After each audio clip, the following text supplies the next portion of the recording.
autonome d'Abidjan une référence internationale. Depuis 1962, la SODEMI, Société pour le développement minier de Côte d'Ivoire, a développé une solide expertise en matière de recherche et ingénierie minière. Ses missions, exécuter les programmes de recherche géologique et minérale, participer à la mise en valeur des découvertes et à l'exploitation des gisements. Pour plus d'infos, www.sodemi.ci. Email, info@sodemi.ci. Téléphone, 27 22 22 01 00. 27 22 22 01 24. SODEMI, 60 ans d'engagement au service du développement minier de la Côte d'Ivoire. Bonsoir à tous et bienvenue. Si vous nous rejoignez sur NCI, nouveau numéro de NCI 360 au cœur de l'actualité africaine. À la une ce soir, le Niger qui a connu un coup de force mercredi. 4 jours plus tard, la CEDEAO a annoncé aujourd'hui la mise en place de sanctions financières. Des sanctions, semble-t-il, inédites dans un contexte où une manifestation de soutien aux putschistes était organisée dans la capitale nigérienne cet après-midi.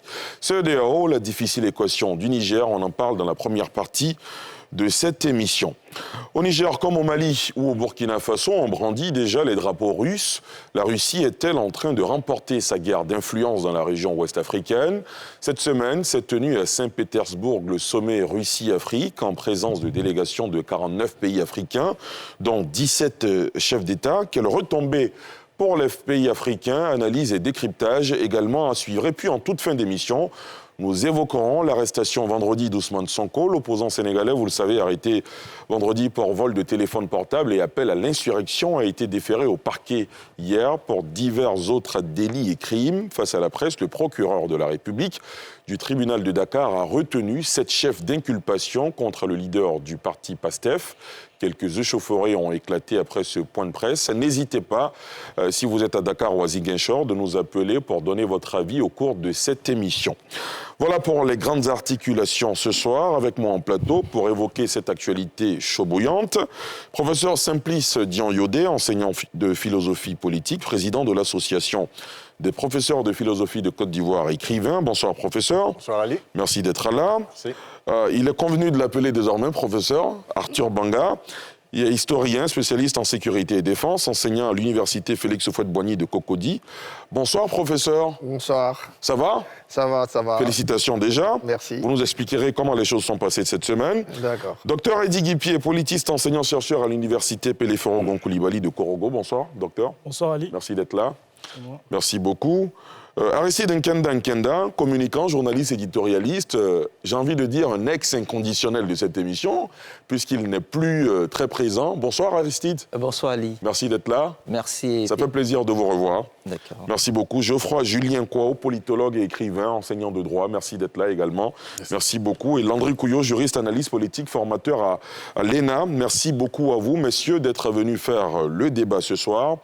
Et je le rappelais tout à l'heure, mercredi soir, un groupe de militaires réunis autour du Conseil national pour la sauvegarde de la patrie, CNSP, a déclaré à la télévision publique nigérienne la fin du régime de Mohamed Bazoum, élu démocratiquement en 2021.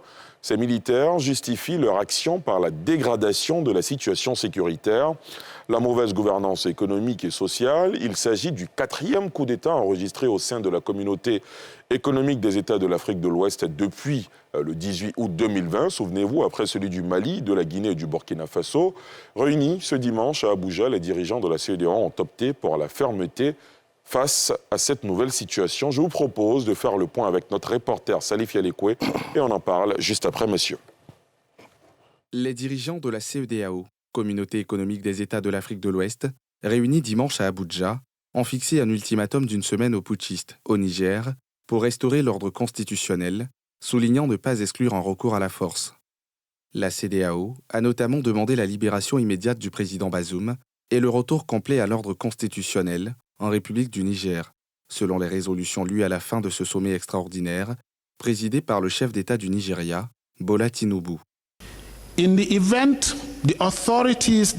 Au cas où les demandes des autorités ne seraient pas satisfaites dans un délai d'une semaine, la CEDEAO prendra toutes les mesures nécessaires pour rétablir l'ordre constitutionnel en République du Niger. Ces mesures peuvent inclure un recours à la force. Une réunion des chefs d'état-major de la défense des pays de la CEDEAO est prévue dans les prochaines heures. L'organisation régionale a également décidé de suspendre toutes les transactions commerciales et financières entre ses États membres et le Niger. À l'ouverture du sommet, le président nigérien Bola Tinubu, à la tête de la CEDEAO, a dénoncé la prise d'otage du président Bazoum par les putschistes. Les pays de la CEDEAO étaient représentés par leurs dirigeants ou leurs représentants, à l'exception du Mali, de la Guinée et du Burkina Faso, suspendus depuis qu'ils sont eux aussi dirigés par des militaires putschistes. Le dirigeant du Tchad, Mahamat Idriss Déby Itno, dont le pays n'est pas membre de la CEDEAO, mais voisin du Niger, également puissance militaire du Sahel alliée de la France, a été convié et a participé à ce sommet. Selon le porte-parole du gouvernement tchadien Aziz Mahamat Saleh, Mahamat Idriss Déby Itno est arrivé ce dimanche à Niamey. À Niamey, la junte issue du putsch a dénoncé samedi soir la réunion de la CEDEAO, qui a pour objectif, selon elle, la validation d'un plan d'agression contre le Niger.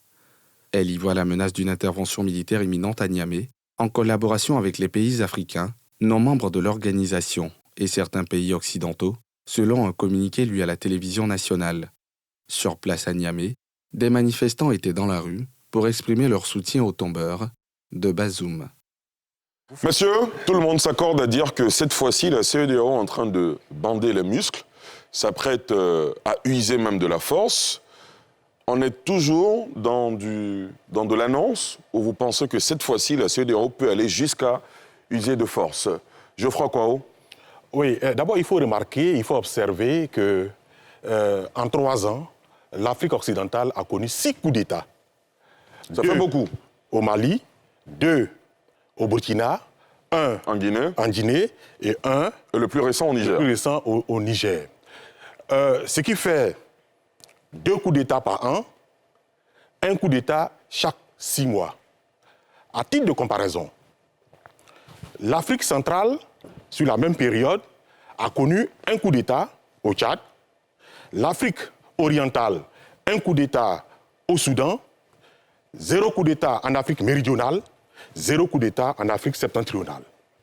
De ce qui précède, l'Afrique de l'Ouest apparaît comme l'épicentre de rupture constitutionnelle quant à la cession au pouvoir. La question inaugurale est de donner quelques pistes de raison, de réflexion qui amènent les militaires à faire irruption sur la scène politique dans cet espace. Nonobstant l'hostilité et l'activisme de la CEDEAO contre les coups d'État. La raison sécuritaire souvent évoquée me paraît insuffisante, en ce sens que le Nigeria, la première puissance économique de la sous-région, est confronté aussi à des problèmes de sécurité au niveau de sa partie septentrionale. Et pourtant, pendant 2 décennies, le Nigeria nous offre un bel exemple de transition démocratique. La raison de gouvernance politique me paraît aussi à relativiser. Si, en Guinée, le coup d'État est intervenu à la suite du 3e mandat de M. Alpha Condé, au Burkina Faso et au Mali, à la suite, n'est-ce pas, de conflits politiques, rappelez-vous, au Mali, après les élections législatives, il y a eu de grandes manifestations de contestation du pouvoir d'Ibrahim Boubacar Keïta. C'est cela. Mais aujourd'hui, au Niger, il n'y a vraiment pas de raison palpable. La situation sécuritaire est stabilisée. Il n'y a pas de crise majeure politique. Mais pourquoi? Parce que tout simplement, le coup d'État est une coutume politique au Niger. Au Niger, la norme, c'est le coup d'État. L'exception, c'est l'élection. Tout commence en 1974, lorsque le lieutenant-colonel Séni Kountché prend le pouvoir et balaie le premier président Hamani Diori. Mais toute la sous-région ouest-africaine s'accordait à dire que le Niger était en train de se montrer comme un nouvel exemple de démocratie, parce que la dernière transition en date justement entre Mahamadou Issoufou et Mohamed Bazoum avait donné justement, c'est cette démonstration que je suis en train de vous montrer. Terminé. Parce que en 1991, il y a une conférence nationale. Celui qui a succédé à Séni Kountché, qui est mort d'une tumeur du cerveau en 1987, c'est son chef d'état-major, Ali Seibou, qui organise la conférence nationale. 3 ans plus tard, nous avons des élections démocratiques avec l'arrivée de Maman Ousmane. Mais, en 1996, nouvelle éruption des militaires sur la scène avec Ibrahim Baré Maïnassara. 3 ans plus tard, il y aura un autre coup d'État avec le commandant Malam Daouda Wanki. Il va organiser des élections.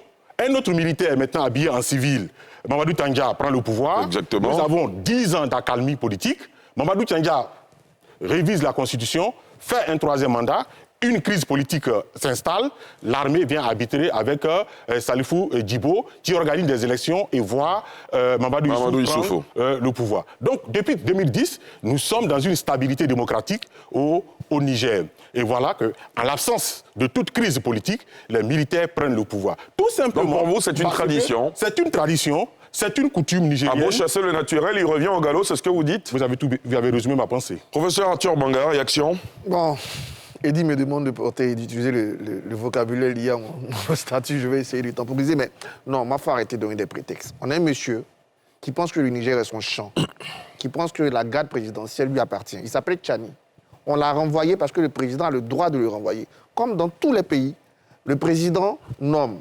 Et ce monsieur, avec un ancien chef d'état-major, prennent en otage un pays pour satisfaire leurs besoins personnels. Mais je suis très content de l'analyse de Julien, parce que ça montre ce que nous disons depuis. C'est des prétextes qu'on donne à des putschistes.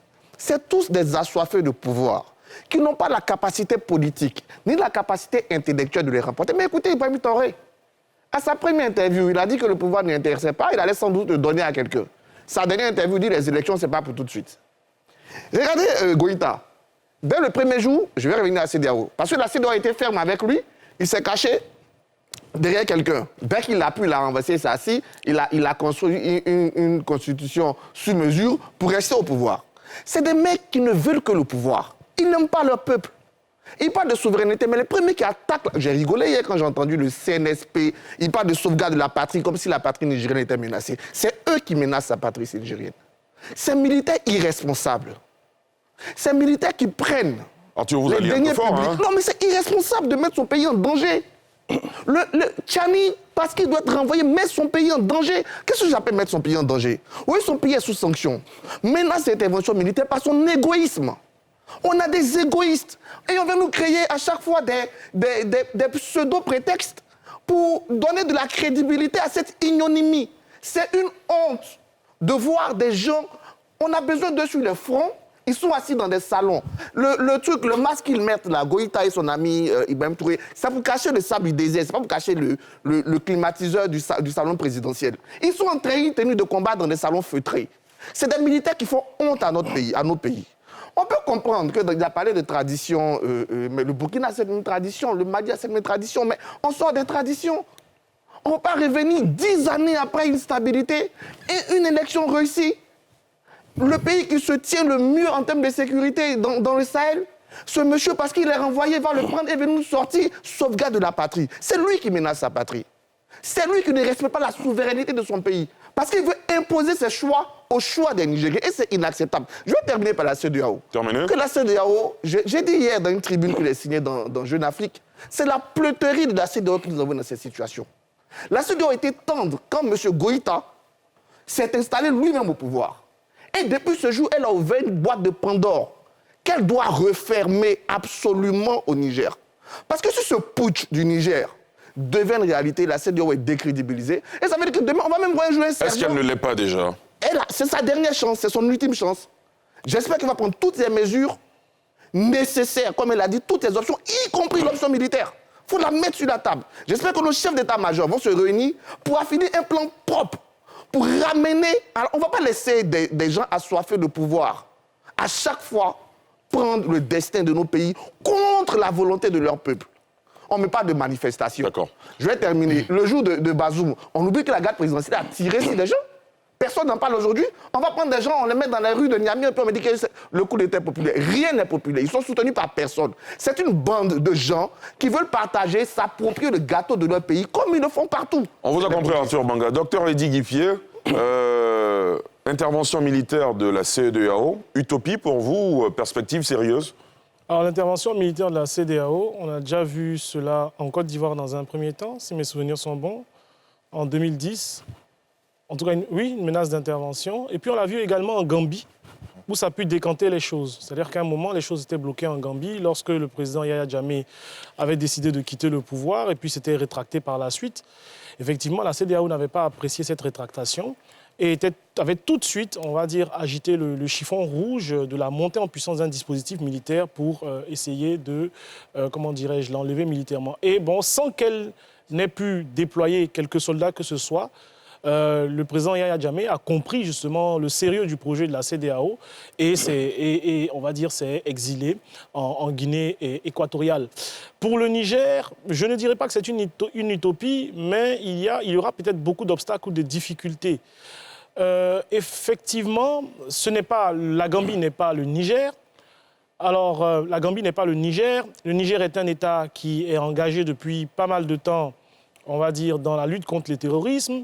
Le Niger était même comment dirais-je, la darling aid, comme on disait, c'est-à-dire la chérie des aides de toute la coopération militaire. Hein.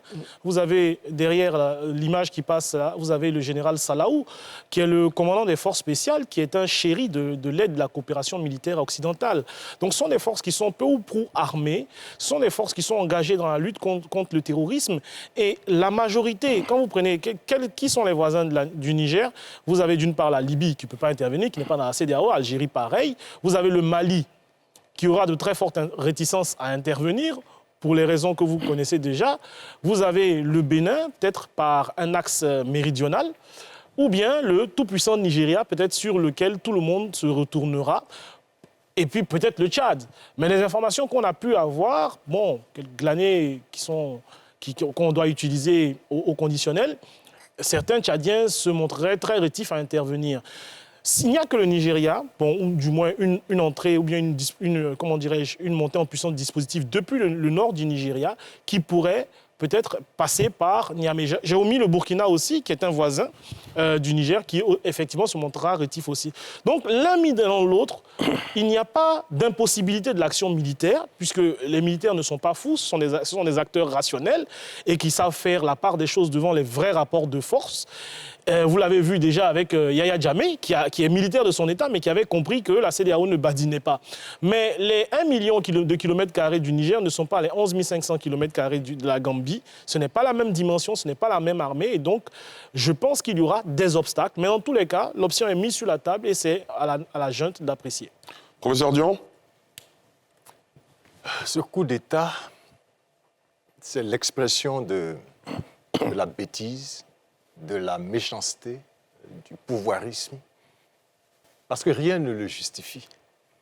C'est après coup qu'on se met à accuser la France, parce que comme la propagande russe et les errements de la France ont rendu la France elle-même radioactive, tous les pouvoirs qui se rapprochent de la France sont en difficulté. C'est maintenant qu'ils sont en train de trouver des arguments.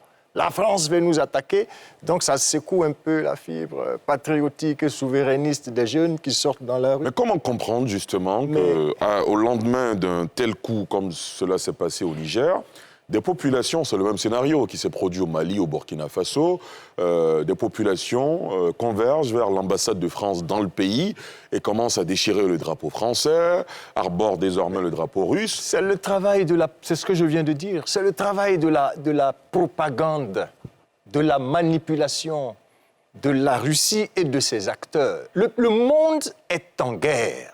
Il ne faut pas que les gens se trompent. Le monde est en guerre. La Russie exploite cette faiblesse de la France, qui a été un pays colonisateur, qui s'est embrouillé dans sa stratégie avec les pays africains, les pays que la France a colonisés. Donc on en profite, on met des acteurs devant, les réseaux sociaux finissent par devenir les moyens par lesquels on donne l'information aux Africains, qui eux-mêmes, nous sommes tous africains, nous ne sommes pas encore sortis de notre passé. Nous avons développé cette haine pathologique qui fait que dès qu'on dit c'est la France, on a le sentiment que la France est responsable de tout. Donc ces jeunes qui sont là, parfois tiennent un discours, mais ils n'en connaissent même pas les tenants et les aboutissants. Ça, c'est le travail de la manipulation. Et comme je viens de le dire, comme on a rendu la France radioactive, tous les pouvoirs qui sont proches de la France sont en difficulté. Sinon, ce coup d'État, au départ, on nous parle d'un mouvement au niveau de l'armée, Et puis après, le même individu sort et il nous dit « Ah non, moi je veux... » Ce coup d'État est la goutte d'eau de trop. La CEDEAO est face à ses responsabilités. Si elle ne trouve pas une solution, en tout cas rapide et ferme, ça va être difficile. Il faut rendre, avec toutes les mesures que la CEDEAO peut prendre, le fauteuil de cet homme tellement instable et inconfortable que plus personne n'ait envie de venir s'asseoir d'une façon aussi cavalière et désinvolte. Parce qu'après tout, ce n'est pas parce que vous tenez des armes que vous pouvez tout vous permettre dans les États. Autant le Sénégal est un exemple pour nous, autant le Niger est en train de faire le pas démocratique, en train de nous donner un exemple de démocratie. Si vous nous voyez aussi remonter, c'est parce qu'on ne peut pas accepter que cela se passe au Niger. On ne peut pas accepter que des Africains tirent des pays par le bas, alors que ces pays sont en train de faire des efforts pour se stabiliser à travers des institutions fortes. Il faut mettre fin à ça. On dit, dans le monde paysan, que l'épervier, il se nourrit de poussins. Donc que l'épervier prenne votre poussin pour se nourrir, ça c'est dans l'ordre normal des choses. Mais que l'épervier vienne chez vous, Ali, qu'il prenne votre poussin, qu'il aille s'asseoir sur le mur de votre concession pour manger votre poussin, mais c'est qu'il traite de poussin tous les habitants de la maison. Et moi, j'attends la CEDEAO sur ce terrain pour montrer à ces militaires que la place du militaire, c'est d'aller défendre sa patrie contre une agression extérieure. Ce n'est pas de venir faire le travail des politiques à leur place. Aristide Nkenda, on était habitué à entendre des arguments dans le style il y a eu un coup de force parce qu'il y a eu tripatouillage sur fond de révision constitutionnelle. Cette fois-ci, il y a eu une élection en 2021 et 2 ans plus tard, il y a quand même un coup d'État. Oui, Ali, déjà, le professeur Kouao a bien expliqué, il a fait l'historique. Je veux un peu revenir là-dessus pour qu'on comprenne bien que le Niger a connu une période de construction démocratique. Le président, pour nous, le président du Niger... Mohamed Bazoum. C'est bien le président. C'est le président. C'est le président. Il était enseignant à Maradi. C'est la ville économique qui est collée au Nigeria. Et il était enseignant de philosophie et ce sont eux qui ont créé le PNDS-Taria. Il a été découvert lors de la conférence nationale souveraine. Lorsque justement un capitaine est venu accuser Ali Sebou, qui était le président, cette conférence qui était dirigée par, de regretter mémoire, André Salifou, je crois, je ne me trompe pas. Et c'est comme ça qu'on découvre Mohamed Bazoum. Et ensuite, je crois qu'il a bien expliqué, il y a eu donc une élection où il a fallu que l'opposition se rassemble dans une alliance des forces du changement pour battre donc le MNSD Nassara, qui est le parti de Tandja Mamadou, qui était le parti unique à l'époque. Et il y a eu cette progression jusqu'à ce qu'on arrive à ce stade. Aujourd'hui, ça ne se justifie pas. Je crois que je ne vais pas revenir sur ce que les uns et les autres ont dit. Maintenant, la question que vous avez posée avant celle que vous me posez actuellement, c'est de savoir est-ce que la CEDEAO peut aller jusqu'à l'action armée. Mais il y a eu 2 options. Il y a d'abord les sanctions économiques et diplomatiques. J'ai cité tout à l'heure la ville de Maradi, qui est collée, qui est la ville économique. Vous savez que le Niger n'a pas de débouché sur la mer. Et c'est cette ville, c'est à partir du Nigeria que tout passe à partir de Kano, Katina, pour arriver à Maradi. Et je pense en ce moment aux populations. Et je ne suis pas sûr qu'en appliquant les décisions, en appliquant les sanctions, que cette junte puisse tenir. Donc, avant même d'arriver à la force, je crois que pour la première fois, la CEDEAO a véritablement bandé les muscles. Et je crois que la liste est, je crois qu'il y a une dizaine de points, environ une dizaine de points. Dizaine. Et donc, ils ne pourront pas tenir. Je ne suis pas sûr qu'ils puissent tenir jusqu'à ce qu'on arrive à la... J'ai envie de vous dire, quand il y a eu les coups d'État au Mali, au Burkina Faso, en Guinée, on a brandi comme ça des sanctions. Le Mali et le Burkina, qui sont également des pays de l'Interland, qui n'ont pas de débouché sur la mer, finalement semblent s'en sortir. Mais les sanctions, Ali, n'arrivaient pas à blocage des échanges. Au gel des avoirs, on a fait, des comptes à la baie sur eux et tout le reste. Ils n'ont pas le droit de voyager, on a fermé les frontières. Non, Moi, je pense plutôt aux populations. Et je vous dis, j'ai été à Maradi et je sais ce que c'est. Si cette frontière, s'ils n'ont pas d'approvisionnement, ça va être très difficile. Très bien. Landry ? Merci bien, Ali. Je voudrais d'abord féliciter les différents intervenants qui nous ont permis d'avoir un rappel historique essentiel pour que l'on puisse comprendre la situation. Mais il est important aussi de souligner quel est le Niger aujourd'hui d'un point de vue sécuritaire et d'un point de vue économique. Parce que cela est surprenant que 2 ans après une élection qui a permis une alternance au pouvoir d'État, il y a un président qui se voit confronté à une prise d'otage, parce que c'est le nom qu'il faut, une véritable prise d'otage qui est maquillée en un coup d'État. Alors, suite à la gouvernance de Issoufou, qui a jeté les bases de la modernisation et la restructuration de l'économie et de la société nigérienne, on a un président Bazoum qui, en réformateur, permet donc à ce pays de se projeter suffisamment à l'effet de pouvoir enregistrer des résultats tout à fait intéressants en tant que pays donné pour être l'un des pays les plus pauvres de notre monde. Le Niger, c'est aujourd'hui de grands chantiers économiques au point de vue de la création de nouveaux barrages, des infrastructures en termes de routes, un pipeline pour la distribution du pétrole. Le Niger, c'est une augmentation de 7,5% du revenu par habitant. 7,5%, ce n'est pas rien. Le Niger, c'est une baisse de 6,4% du taux de pauvreté. Ça veut dire qu'il y a des résultats qui sont significatifs. Mais cette embellie économique n'a pas empêché le coup d'État. Je suis d'accord avec vous. Cette embellie économique même est consacrée par la Banque mondiale et même par la BAD. On est d'accord. On est d'accord. Alors, mais attention, lorsque notre ami Tchani soulève cela comme étant un prétexte justifiant le coup d'État, il faut lui opposer ça. C'est important que les uns et les autres sachent que le coup d'État est intervenu dans un pays qui connaît une véritable embellie économique. D'un point de vue sécuritaire, de 2011 à aujourd'hui, l'effectif de l'armée nigérienne a quadruplé. De 11 000 soldats, nous sommes aujourd'hui à 50 000. C'est un effort budgétaire énorme. Lorsque vous avez un chef d'État qui prend la responsabilité d'avoir une démarche inclusive dans la lutte contre le terrorisme, en conjuguant efforts militaires, sécurité, dialogue avec les chefs terroristes, n'est-ce pas, à l'effet de pouvoir les désengager de ces actions-là de terreur et qui meurtrissent les populations. Lorsqu'on est dans une démarche si intelligente et qui permet donc au Niger de faire du Niger une exception au niveau du Sahel, et que pour 2 attentats, je ne vais pas les minimiser parce qu'il y a des pertes en vies humaines, celle du 10 février et du 15 juillet.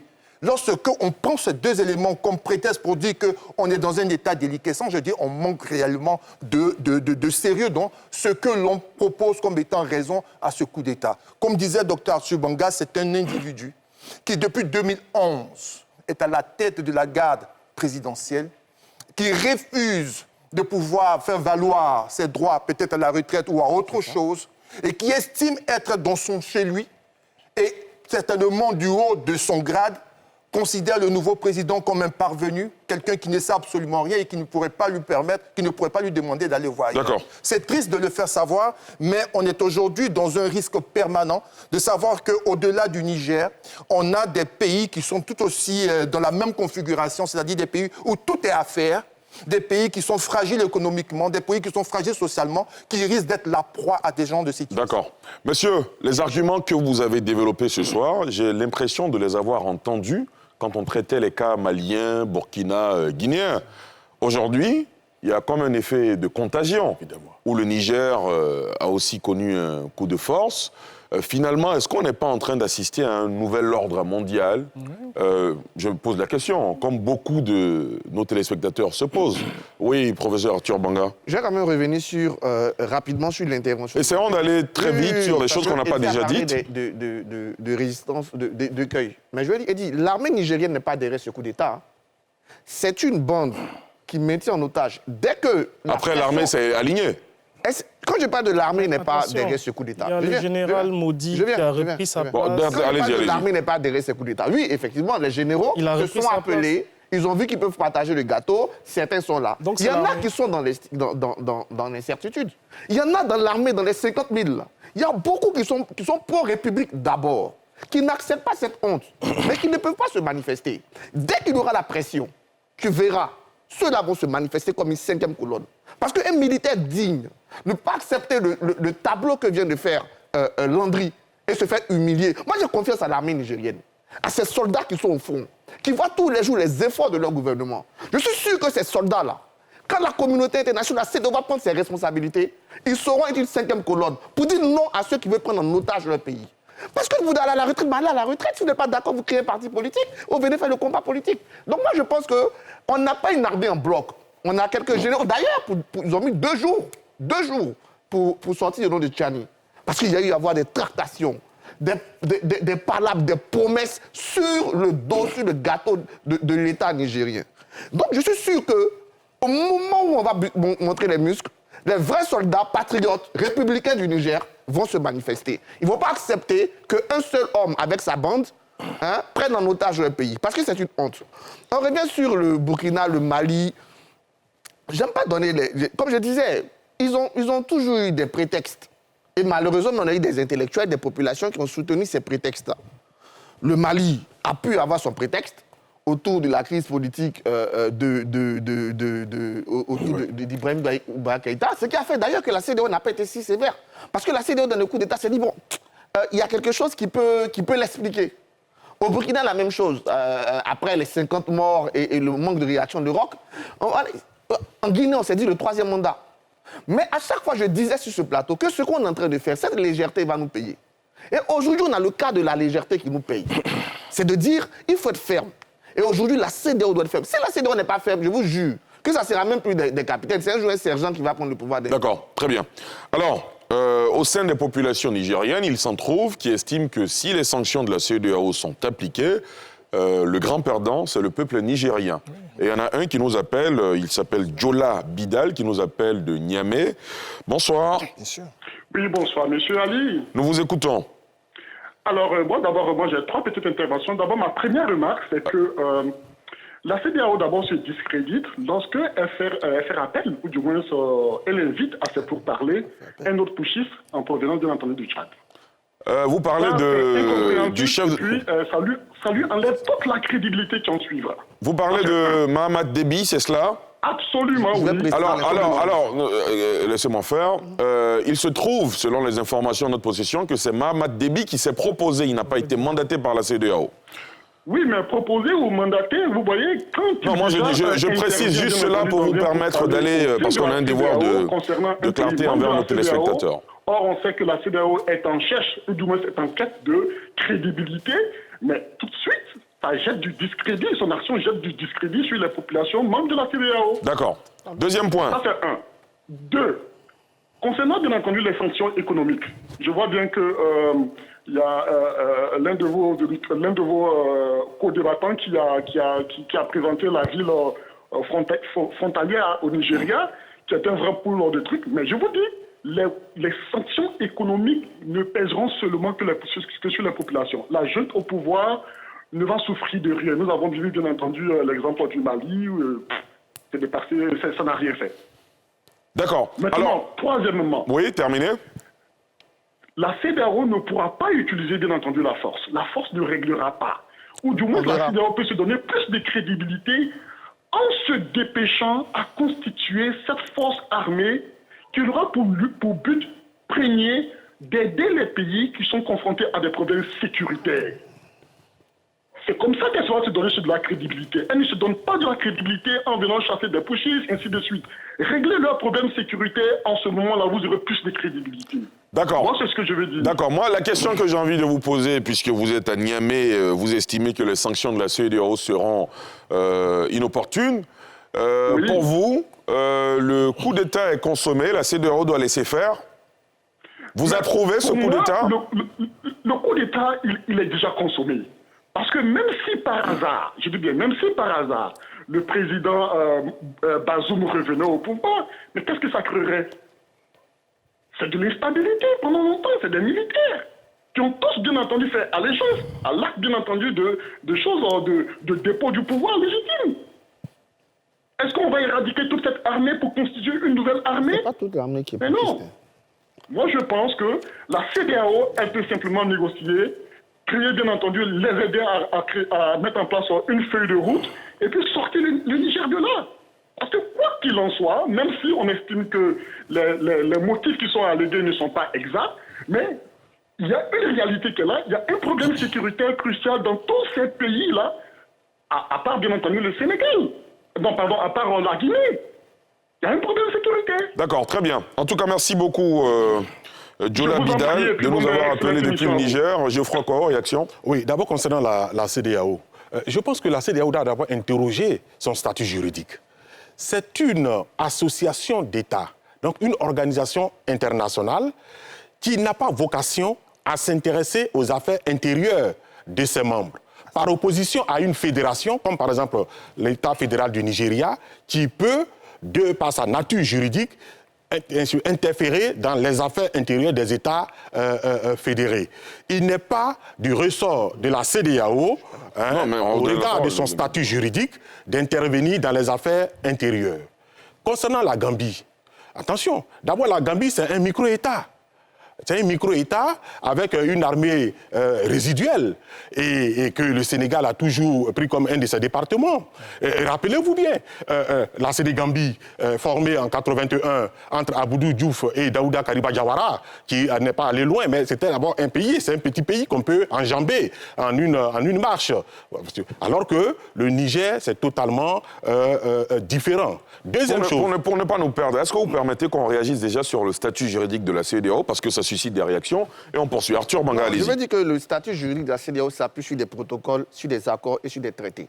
Et dans tous les protocoles, depuis 1992, on a instauré la bonne gouvernance et qui donne le droit à la CEDEAO à la fois de regarder partout la bonne gouvernance n'est pas faite et qui est clairement mentionné sur les coups d'État. C'est fait depuis 1999. Le premier pays qui a été sanctionné, c'est nous, la Côte d'Ivoire, qui a été sanctionné en 1999, après le coup d'État de 1999. On a tout à fait le droit, par rapport aux textes, aux engagements pris par la CEDEAO, de s'interférer quand il s'agit d'un coup d'État. Et on a le droit, c'est même dit qu'il faut ramener même le pouvoir constitutionnel. La CEDEAO a tout à fait ce droit. Elle ne l'utilise pas assez. C'est parce qu'elle ne l'utilise pas assez, justement, que ces gens, parce qu'ils doivent aller à la retraite, peuvent se permettre de prendre un pays en otage. Il faut que la CEDEAO l'utilise sérieusement. Est-ce que je peux répondre rapidement à deux propos très rapidement. De notre ami, l'intervenant ensuite, docteur Eddy Guipier. Effectivement, les sanctions vont toucher le peuple, malheureusement. Mais c'est pour ça que nous demandons à la CEDEAO d'être plus ferme, très forte, pour aller très rapidement pour sortir de cette situation. Donc, si d'ici à la semaine, la CEDEAO a donné une semaine, l'Union africaine a donné 2 semaines, si au bout de ces moments, on ne va pas laisser le peuple en otage. C'est pour ça qu'il faut aller rapidement. Et je suis convaincu que, à partir du moment où l'intervention militaire va se dessiner, vous verrez que l'armée nigérienne, elle ne soutient pas ce putsch dans sa majorité. Vous verrez que, parce que ce peuple-là, ces gens qu'on va chercher qui remplissent la rue, c'est une minorité. Parce qu'en réalité, il y a des millions de personnes qui ont voté Bazoum. Alors, ceux-là, ce ne sont pas des Nigériens. Comme on va laisser le choix de millions de personnes et aller regarder quelques centaines de personnes qui brandissent un drapeau et me dire que le peuple soutient ce coup d'État. Le peuple ne soutient rien. Ce n'est pas le peuple. Le peuple s'est exprimé dans les urnes. Et d'ailleurs, il y a un peuple qui est sorti le jour J, qui a été tiré dessus par la garde présidentielle. Le monsieur n'a pas entendu ça? On vous a bien compris. En fait, vous voulez terminer. Allez-y rapidement. Il n'est écrit nulle part dans les textes de la CEDEAO que la CEDEAO peut user de la force militaire. Si, les protocoles, tous les protocoles. Oui, les protocoles parlent d'un certain nombre d'un arsenal de sanctions. Dont les interventions militaires. Donc, sinon, pourquoi ils sont en Gambie? Ce qu'on attend de la CEDEAO. Pourquoi ils sont en Gambie? Mais attendez, s'il vous plaît. On parle quand même d'une organisation importante avec des chefs d'État. S'ils ont prévu une intervention militaire, c'est bien parce que le texte est permis, ils n'ont pas le faire. Comment tu vas le leur permettre. Terminez, je crois. Pas forcément vrai. Terminé. Nous sommes dans les relations internationales. C'est une hypothèse. Ce que dit un chef d'État ou un chef n'est pas forcément la vérité absolue. On a vu Bush et ses ministres dire que l'Irak avait des choses. Après, on a vu que c'est faux. Ça, c'est pas une accord. Pas d'un texte. Docteur professeur, s'il vous plaît. D'accord, on vous a compris. La parole d'un chef d'État n'est pas parole d'évangile. D'accord, très bien. Ce qu'on attend aujourd'hui de la CEDEAO, si elle veut vraiment se crédibiliser, c'est de créer une armée urgente pour aller déloger les djihadistes. Au Tchad, au Niger, au Mali et au Burkina. C'est ce que attendent les gens. Si elle a vraiment une force armée à agir. Deuxième élément que je voulais souligner, c'est de voir la cartographie des coups d'État en Afrique occidentale. Tous les pays qui ont fait l'objet des coups d'État ces dernières années, en Afrique occidentale, sont tous des pays francophones. Est-ce qu'il n'y a pas Quel est le lien pour vous? Est-ce qu'il n'y a pas la matière à réflexion? Et deuxièmement, tous ces coups d'État sont soutenus par une opinion publique hostile à la France. Est-ce que nous ne sommes pas là dans un nouvel ordre mondial ou bien sous-régional qui veut remettre en cause la France-Afrique? Est-ce que ce n'est pas la France qui est ici remise en cause dans sa politique africaine. Pas des coups d'État. C'est une ouverture que vous faites dans le débat. Docteur Eddy Guy-Pierre. C'est la question que vous aviez posée. Et puis bon, Arthur, exactement, allez-y. C'est la question du nouvel ordre militaire. Et effectivement, je pense que ça fait combien d'émissions qu'on parle de la même chose? Effectivement, d'un côté, on va tous quand même s'insurger contre ces putschs qui sont des régressions, qui sont des échecs de ce qu'on appelle en sciences politiques la considérologie et la transitologie, puisque avec le Niger, quand même, on avait une situation assez pacifiée, même si, voilà, je veux dire, quand vous interrogez certains Nigériens, je ne dis pas tous, je n'ai pas cette prétention-là, mais vous voyez un peu une gêne. Le Niger est quand même dans la 7e République. Et aujourd'hui, effectivement, le coup d'État devient un mode régulier d'accès au pouvoir. Il y a une sorte de résurgence, somme toute assez normale. Il y a eu plusieurs, permettez-moi d'être un peu long, il y a eu plusieurs types de coups d'État. Les coups d'État de la première génération ont essayé de balayer les premiers leaders du parti unique tout en revenant avec le parti unique sous une autre forme. Vous avez aussi les coups d'État post-1989.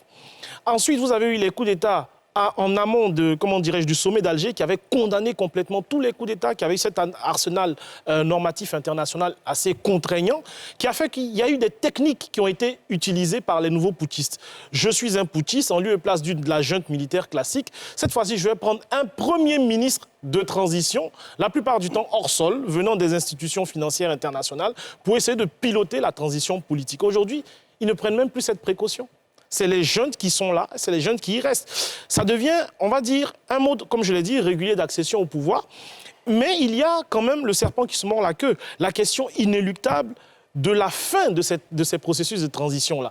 Par quel biais? Le Mali a donné, entre guillemets, l'exemple avec une constitution qui a été adoptée au forceps par référendum, avec 22% de participation.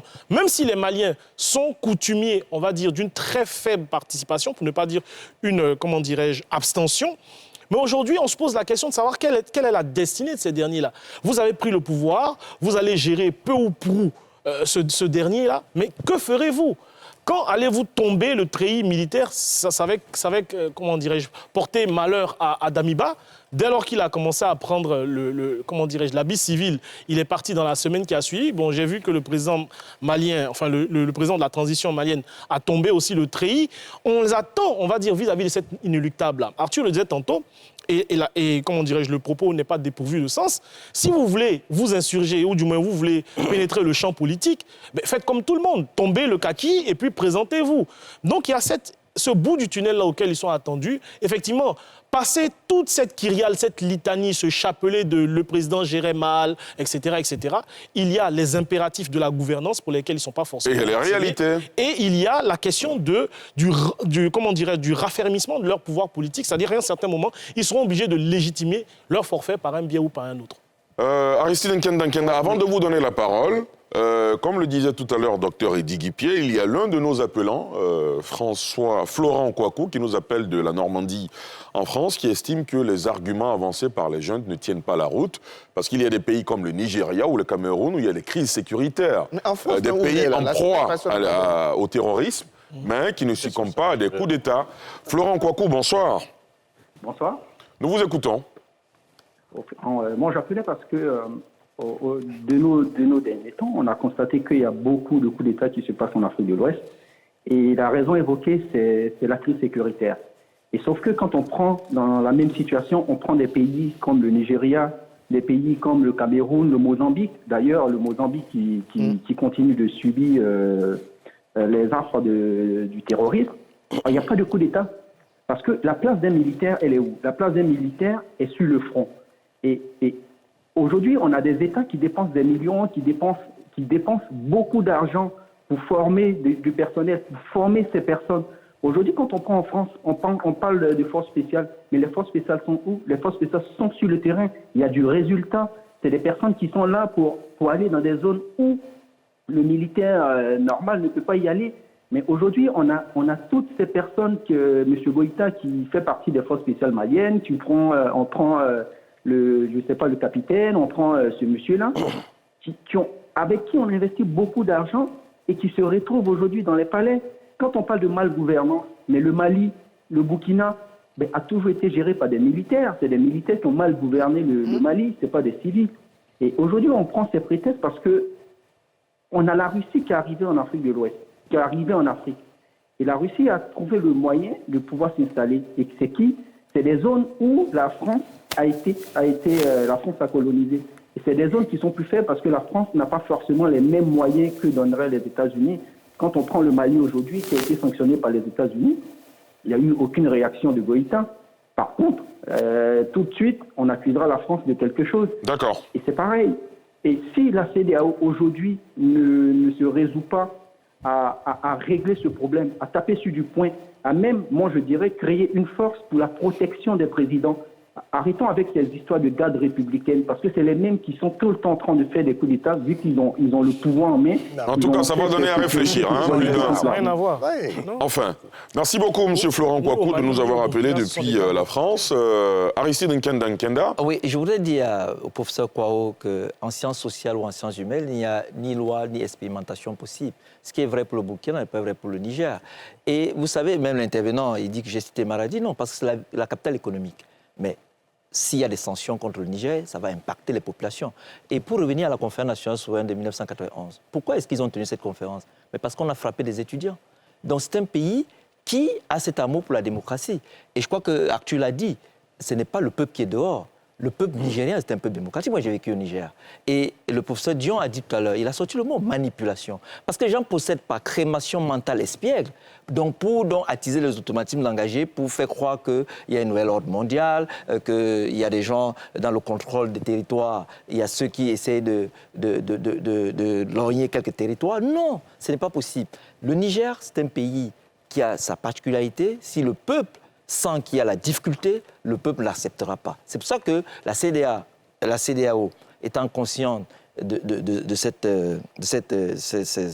indice-là, a donc mis des batteries fortes pour les sanctions assez lourdes. Donc, on n'ira même pas, moi je suis convaincu qu'on n'ira même pas à l'action militaire, que ce peuple-là, qui est un peuple qui a montré sa capacité à construire la démocratie, va donc ramener l'ordre constitutionnel. Professeur Dion. Mon problème, c'est qu'il faut décourager les militaires. Comment? Il faut dissuader. Comment? Il faut les décourager. C'est quoi ce continent, cette sous-région, où tout est occasion de coup d'État? Une marche, deux marches, coup d'État. Des gens sortent, coup d'État. Mais la France a connu un moment difficile il y a quelques semaines, nous avons tous vécu cela. Le pays semblait incontrôlable. Quel militaire avez-vous entendu pour dire si le chef de l'État ne peut pas, nous allons prendre nos responsabilités? Conseil national de salut public. C'est nous qui sommes toujours en train de parler de salut public. Le militaire est un homme en armes. Il se bat pour son pays. Ceux qui font la politique, c'est eux qui dirigent l'État. S'il y a un problème dans un État, et tant qu'il n'y a pas de blocage institutionnel tel qu'il n'y a pas de force pour rétablir les choses, mais à ce moment-là, c'est pour ça que de temps en temps, vous entendez des intellectuels justifier certaines interventions militaires. Justifier. Mais dans le cas du Niger, qu'est-ce qui justifie cette intervention? On parlait tout à l'heure de l'espace francophone. Mais je l'ai dit, la stratégie de diabolisation de la France a marché. La France a perdu la bataille de la communication. Ça fait qu'on est dans un phénomène de contagion. On a affirmé que nous sommes dans cette situation parce que c'est la faute à la France. On l'a répété et ça a donné un phénomène de contagion, de sorte que les jeunes qui ne savent même pas, comme je l'ai dit, les tenants et les aboutissants des relations internationales, de tout ce qu'il y a comme coopération, mais ils prennent cela pour parole d'évangile. On le dira peut-être tout à l'heure quand on va aborder le sujet de la Russie et de l'Afrique. Tout le cinéma qu'ils sont allés faire là-bas. Quand on analyse... Ah, on connaît déjà votre point de vue sur le prochain sujet. En réalité. Donc, il faut que l'on comprenne ce qui est en train de se passer, mais surtout que l'on puisse dire aux gendarmes que leur travail, c'est de défendre les patries contre une agression extérieure. Il faut insister là-dessus. Ce n'est pas leur rôle de venir diriger les États de cette façon-là. D'accord. Arthur, ensuite Landry. D'accord. Je vais rapidement en 3 points. Je vais dire à Tchani qu'il y a un monsieur qui s'appelle De Villiers. Il est général 5 étoiles. Il n'était pas d'accord avec le président. C'était le plus populaire de l'armée. De quel pays? En France. En France, voilà. Il n'était pas d'accord avec le président sur le budget. Il est allé se plaindre au Sénat. Je pense qu'il a dit, tu n'as pas à te plaindre publiquement. Il a démissionné. Le jour sortait de l'état-major, là, sur 1 kilomètre, 2 rangées aide d'honneur pour l'applaudir. Il n'est pas allé faire un coup d'État.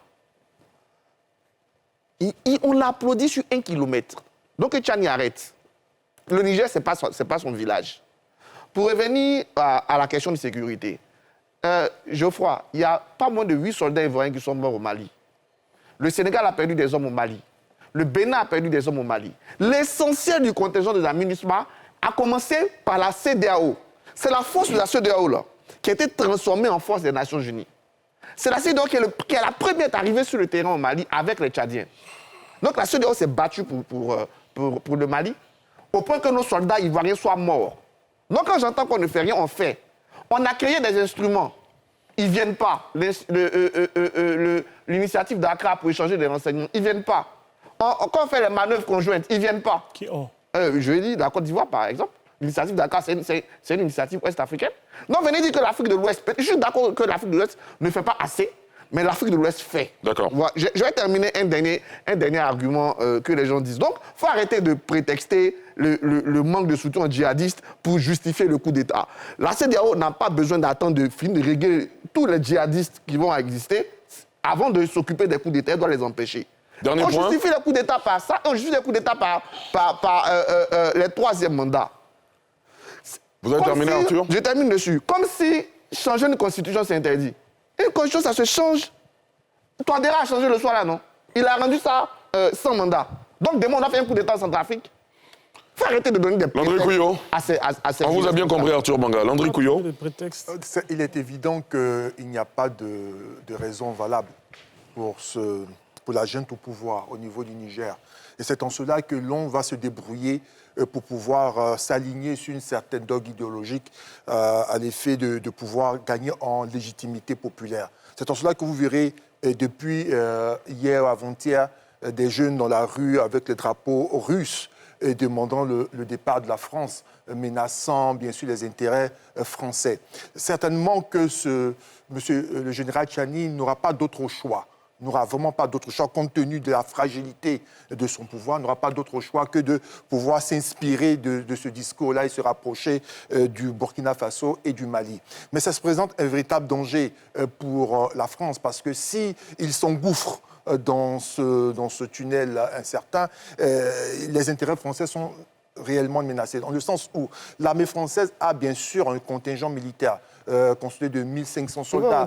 Il y a aussi les Américains qui y sont, qui développent cette plateforme d'information qu'on appelle Africom, et c'est très important pour elle. Et il y a surtout les intérêts économiques avec l'exploitation de l'uranium. Cet uranium-là, développé par Areva, qui a un nouveau nom qui est aujourd'hui Orano, qui est le nouveau nom d'Areva, représente en termes d'uranium naturel 17,9%.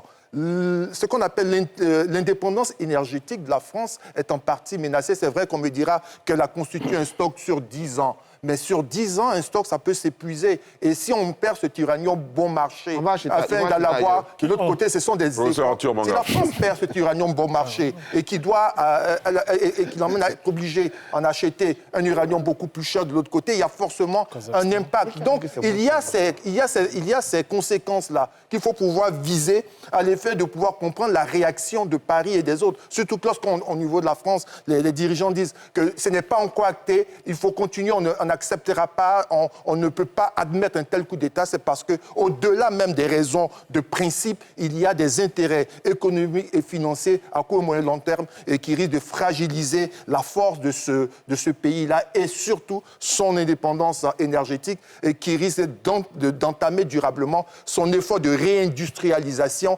qui est nécessaire pour pouvoir se maintenir dans la cour des grands. Docteur Eddy Guipier, on va à la pause. Oui, alors il y a, j'ai une question qu'on se pose tous, même y compris en tant qu'universitaire, faire un peu de prospective ou bien de normatif pour se dire comment changer les choses. Et quelqu'un l'a dit tout de suite sur le plateau, comment ça se fait que ça ne se passe pas dans certains pays et ça se passe dans d'autres? Attention, il faut faire attention aussi aux démocratures ou aux transitions politiques qui sont biaisées. Alors, comment ça se passe ailleurs il y a un ami qui me disait il y a quelque temps, écoute, au Ghana, ici, la situation est tellement difficile, et il me dit ceci, si nous étions dans un État francophone, il y aurait eu un coup d'État. C'est quand même paradoxal. Mais qu'est-ce qui fait que certains États résistent plus facilement? Moi, je pense que c'est ce qu'on pourrait qualifier de communauté de la démocratie. C'est-à-dire en lieu et place de la verticalité qui repose ou qui concentre, pour ne pas dire qui va faire confondre la confusion des pouvoirs dans les mains du seul exécutif avec un hyper-présidentialisme. Nous avons une culture démocratique et un pouvoir politique qui est éclaté à travers une certaine horizontalité. Vous avez un Parlement, on va dire, réellement fort, qui va servir de contre-pouvoir à l'action de l'exécutif. Vous avez un réel pouvoir judiciaire en lieu et place de l'autorité judiciaire qui est sous tutelle du pouvoir politique. Vous avez une société civile forte et indépendante qui n'est pas intimidée par le pouvoir politique. Vous avez des autorités traditionnelles et religieuses équidistantes du pouvoir politique. Vous pensez que vous pouvez... Qui peut intimider l'empereur des Ashanti au Ghana ? Qu'il soit président de son État, vous n'êtes rien du tout devant lui. Vous êtes une autorité temporelle, vous êtes un président qui va passer comme tout autre. Par contre, lui, il a une autorité qui est spirituelle et qui est appelée à perdurer. Vous avez aussi une presse libre. C'est tous ces éléments-là qui participent à l'horizontalité du pouvoir politique, l'un mis l'un dans l'autre, qui vont, on va dire, renforcer le pouvoir et faire en sorte que l'exécutif ne soit pas la seule cible. Parce que quand vous faites... Il y a des pays où vous pouvez faire un coup d'État techniquement. Vous pouvez séquestrer le président parce que c'est de ça qu'il s'agit. Techniquement, vous séquestrez le président. Mais vous serez ridicule en 5 minutes. Le général de Villiers, comme on l'a dit, il aurait pu penser à cette mauvaise idée-là. Sauf que ça ne se fait plus depuis 1961 en France. Mais au vu de tout ce que j'appelle la communauté démocratique, vous serez totalement ridicule. On va vous dire, mais tu t'es trompé d'époque et de pays. Donc, on va quand même méditer sur ces 3 phrases. Le président Barack Obama disait... les institutions, comment qui se disait, l'Afrique n'a pas besoin d'hommes forts, mais d'institutions solides. Il y avait un président burkinabé, pour ne pas le citer, qui lui a dit, comme pour lui apporter la contradiction, seuls les hommes forts animent les institutions solides. Et un éditorialiste burkinabé qui avait répondu d'une manière qui me plaît jusqu'à présent, il lui a dit, l'Afrique n'a pas besoin d'hommes forts, mais de grands hommes. D'accord, et c'est sur cette belle révélation de cet éditorialiste burkinabé que nous allons marquer une courte pause et nous retrouver ensuite pour poursuivre cette émission. À tout à l'heure. Port autonome d'Abidjan, une référence internationale. La SODEMI, la porte d'entrée du secteur minier ivoirien. Retour sur le plateau de NCI 360 et on s'intéresse à présent au deuxième sujet de cette émission. Juste après la clôture du sommet Russie-Afrique, le président Vladimir Poutine a rencontré quelques chefs d'État africains pour des rencontres dans le cadre d'entretiens bilatéraux à Saint-Pétersbourg. Il a été question notamment de renforcement de la présence russe en Afrique à travers l'accompagnement des États africains, notamment dans la lutte contre le terrorisme. On en parlait un peu dans la première partie de cette émission. On fait le point avec Pierre Di-Pomelin. Et vous donnerez votre avis juste après, messieurs. Isolé sur la scène internationale depuis le lancement de son offensive militaire en Ukraine, le président russe Vladimir Poutine a réuni lors du sommet Russie-Afrique 49 pays, dont 17 chefs d'État. Une déclaration commune a été adoptée à l'issue de cette rencontre, prévoyant une coopération accrue dans les domaines de l'approvisionnement alimentaire, l'énergie et l'aide au développement. Elle appelle à créer un ordre mondial multipolaire plus juste, équilibré et durable, s'opposant fermement à toute forme de confrontation internationale sur le continent africain, selon le texte publié sur le site du Kremlin. Le texte prévoit aussi que Moscou aidera les pays africains à obtenir réparation pour les dégâts économiques et humanitaires causés par les politiques coloniales occidentales, y compris la restitution des biens culturels pillés. Le président russe Vladimir Poutine a rencontré dans la soirée en marge du sommet le président de la Guinée-Bissau, Umaro Sissoko Embalo, le président intérimaire malien, colonel Assimi Goïta, et le président de la République du Congo, Denis Sassou Nguesso, à Saint-Pétersbourg, dans le cadre d'entretiens bilatéraux. La Russie a entamé depuis plusieurs années un rapprochement avec l'Afrique, y compris via les services du groupe paramilitaire Wagner, se présentant comme un rempart contre l'impérialisme et le néocolonialisme occidental. Monsieur, qu'est-ce que vous retenez de ce sommet à Saint-Pétersbourg entre la Russie et l'Afrique? 17 chefs d'État y ont participé pour 49 délégations africaines. Aristide Nkenda.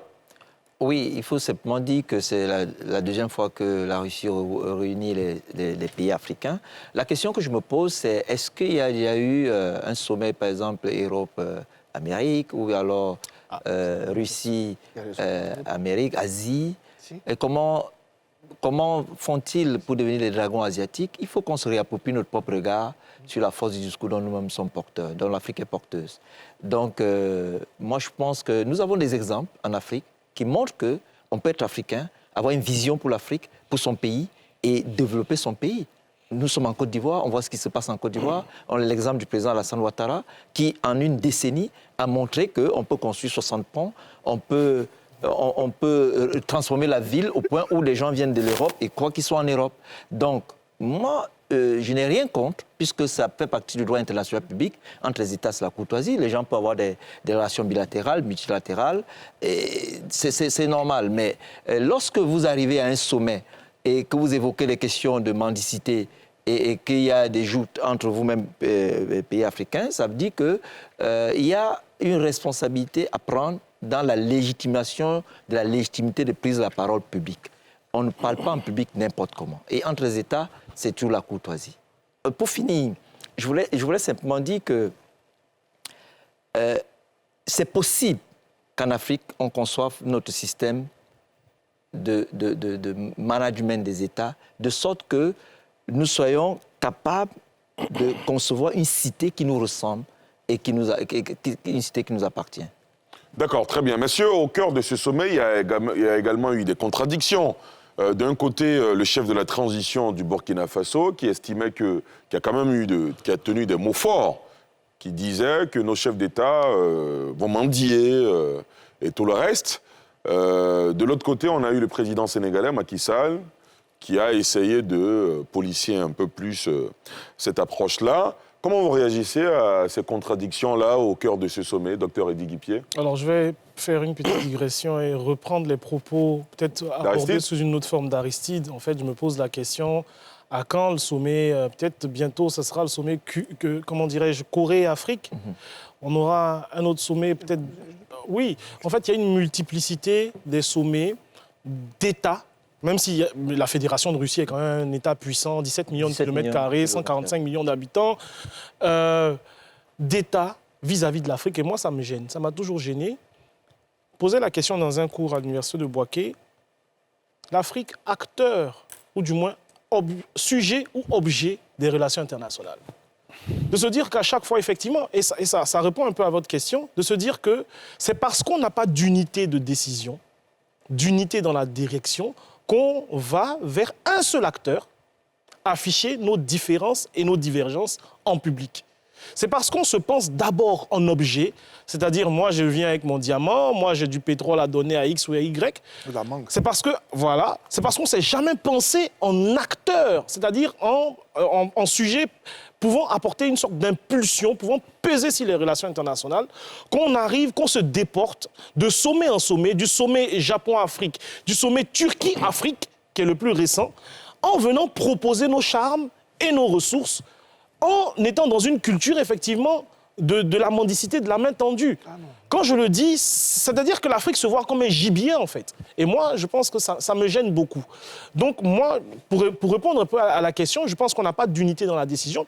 D'ailleurs, l'Union africaine qui avait osé célébrer un siège qui lui avait été offert par la Chine, c'est quand même inconfortable. Je veux dire, on est quand même gêné de savoir que la cinquantaine d'États de l'Union africaine ne peuvent pas mutualiser leurs ressources pour s'offrir eux-mêmes leur siège et qu'il faille que ce siège-là leur soit offert par la Chine. Je pense que c'est très malséant. Donc, pour moi, je pense qu'on doit recadrer les choses. Peut-être qu'on peut faire un sommet Russie-CEDEAO dans le meilleur des cas, entre guillemets. France, UEMOA, peut-être. Mais qu'à chaque fois, un seul acteur convoque la cinquantaine des États africains, chez lui, des fois, moi, ça me pose un problème. Quant au potentiel véritable de l'Afrique, nous avons le Nigeria qui a 200 millions d'habitants, qui est le 12e État en matière de population et qui est un dragon aussi. Nous avons deux États africains aussi, comme les États maghrébins, tout ça, qui sont quand même des dragons. Je pense qu'on peut attirer le monde vers nous, on peut être de vrais acteurs des relations internationales en lieu et place de les subir et d'être traînés de sommet en sommet. Est-ce que oui, bien sûr, je vais vous donner la parole, messieurs. Oui. Juste une précision. Oui. J'ai entendu lors de ce sommet que nous sommes pauvres. Nous ne sommes pas pauvres. On n'a jamais été. Nous ne sommes pas pauvres. Nous sommes la Côte d'Ivoire, nous sommes un pays très riche. Et les 52 pays africains sont des pays très très riches. Donc nous ne sommes pas pauvres. Il faut qu'on arrête de nous infantiliser, de vouloir... Parce que la nature est très éblouissante, Ali. La nature vous renvoie ce à quoi vous pensez le plus. Nos pensées sont des faits. Si vous pensez que vous êtes pauvre, vous allez rester pauvre.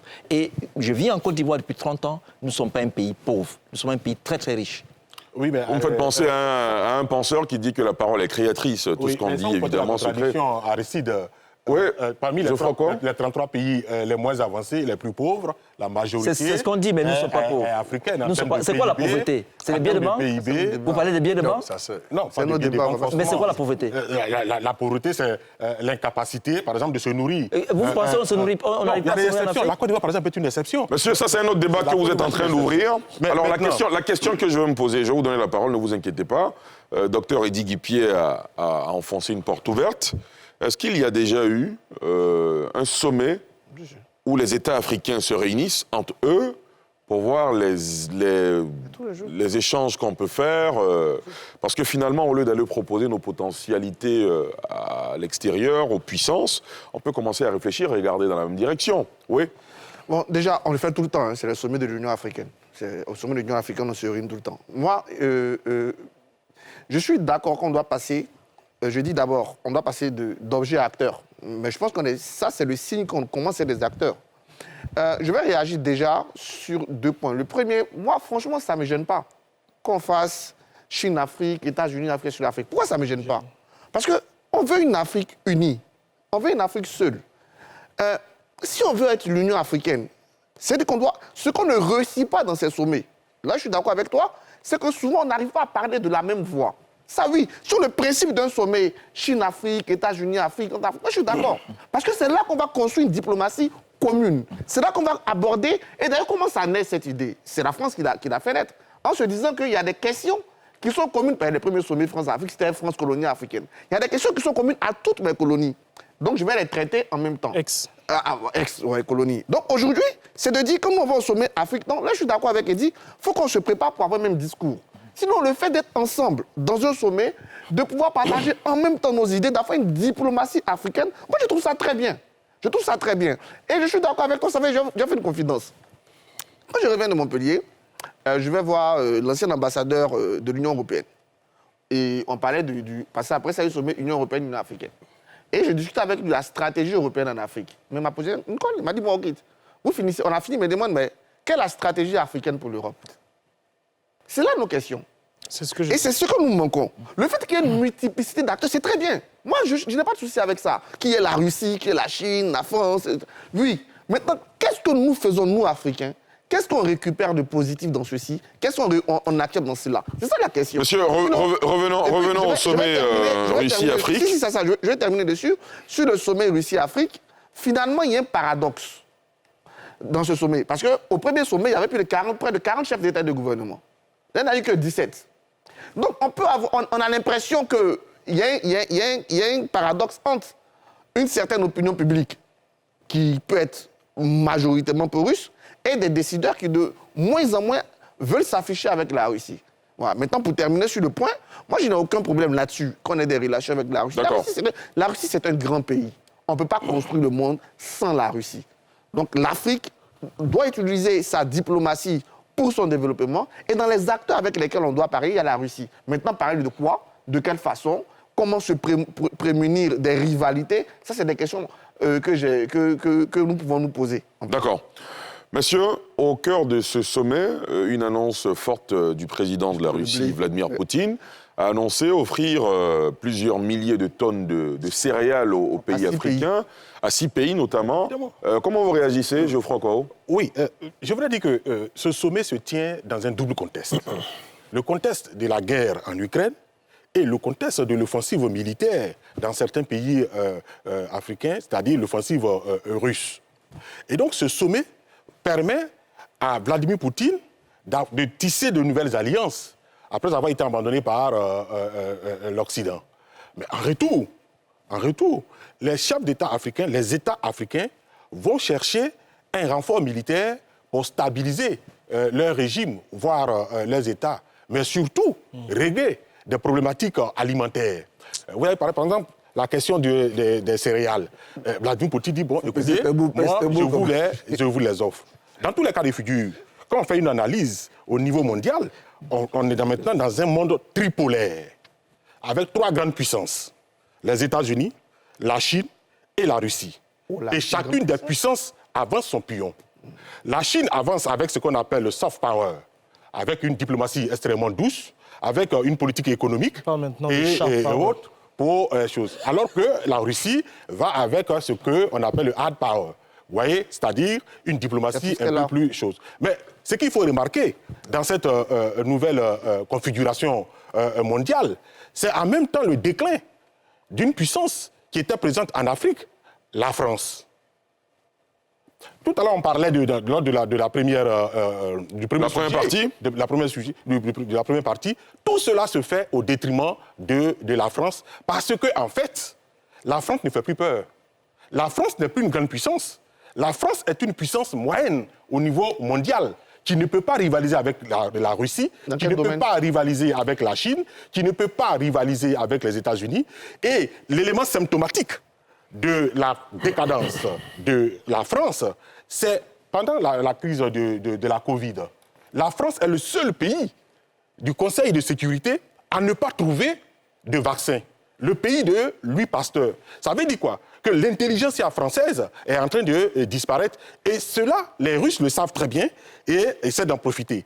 Contrairement à une opinion admise, les Russes ne découvrent pas l'Afrique. Non, les Russes étaient du côté de l'Afrique pendant la période coloniale. C'est parce que les Russes faisaient partie des vainqueurs de la Deuxième Guerre mondiale, avec la politique communiste anticolonialiste, qu'il y a eu des mouvements africains. Rappelez-vous, Houphouët-Boigny, à un moment donné, s'est rallié au Parti communiste français.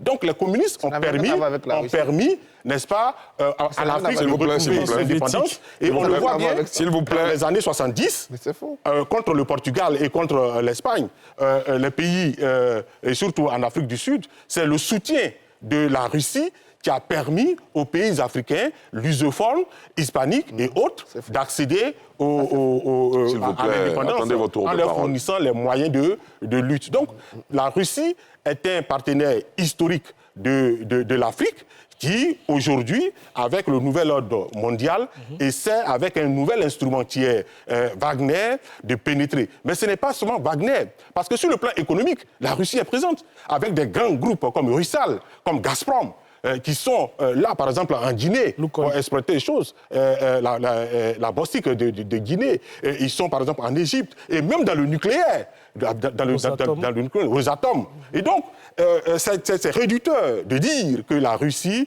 redécouvre l'Afrique pour des intérêts égoïstes. D'accord. Professeur Dion? Oui, mais sur la base de ce que vous avez dit, la question des céréales qui paraît anecdotique, mais est-ce qu'on n'est pas toujours dans l'infantilisation? Nous, les Africains, on se plaint. La France nous infantilise, l'Occident nous infantilise.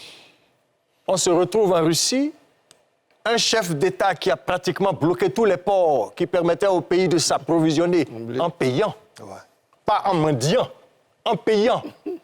Il mène une guerre, il bloque tous les ports et il dit, vous qui êtes mes amis, je vais vous donner du blé gratuitement. Est-ce qu'il y a une manière autre d'infantiliser des gens? Et vous voyez les flatteurs d'applaudir, vous parlez comme La Fontaine. Mais quelle image nous donnons de l'Afrique? Voilà la grande question.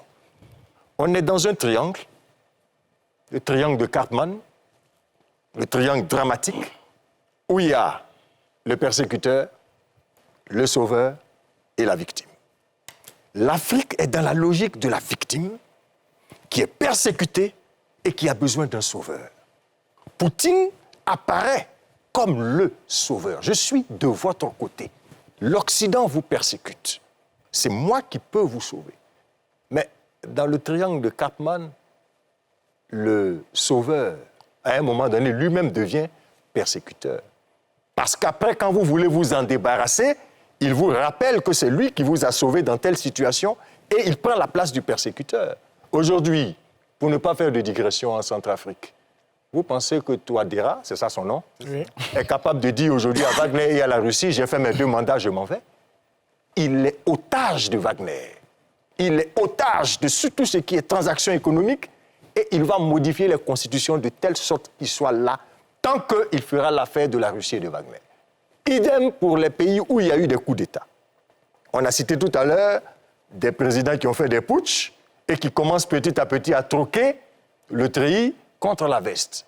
Voilà des gens qui seront candidats quand il y aura des élections. Voilà des gens qui vont modifier les élections, mais parce que Wagner, comme en Occident, vient faire des affaires et il faut garantir les affaires de Wagner. Voilà ce qui est en train de se faire. Maintenant, je veux dire un mot sur le discours du capitaine Traoré dans son sankarisme boucané, là. Mais son discours nous dit beaucoup. Parce qu'il traduit les ruminations et les récriminations des Africains. Je parlais de victimes tout à l'heure. Nous sommes victimes presque imaginaires. Et puis nous avons développé tellement d'algues toxiques qu'aujourd'hui, là, notre jugement est totalement empoisonné. Nous ne pouvons pas être lucides.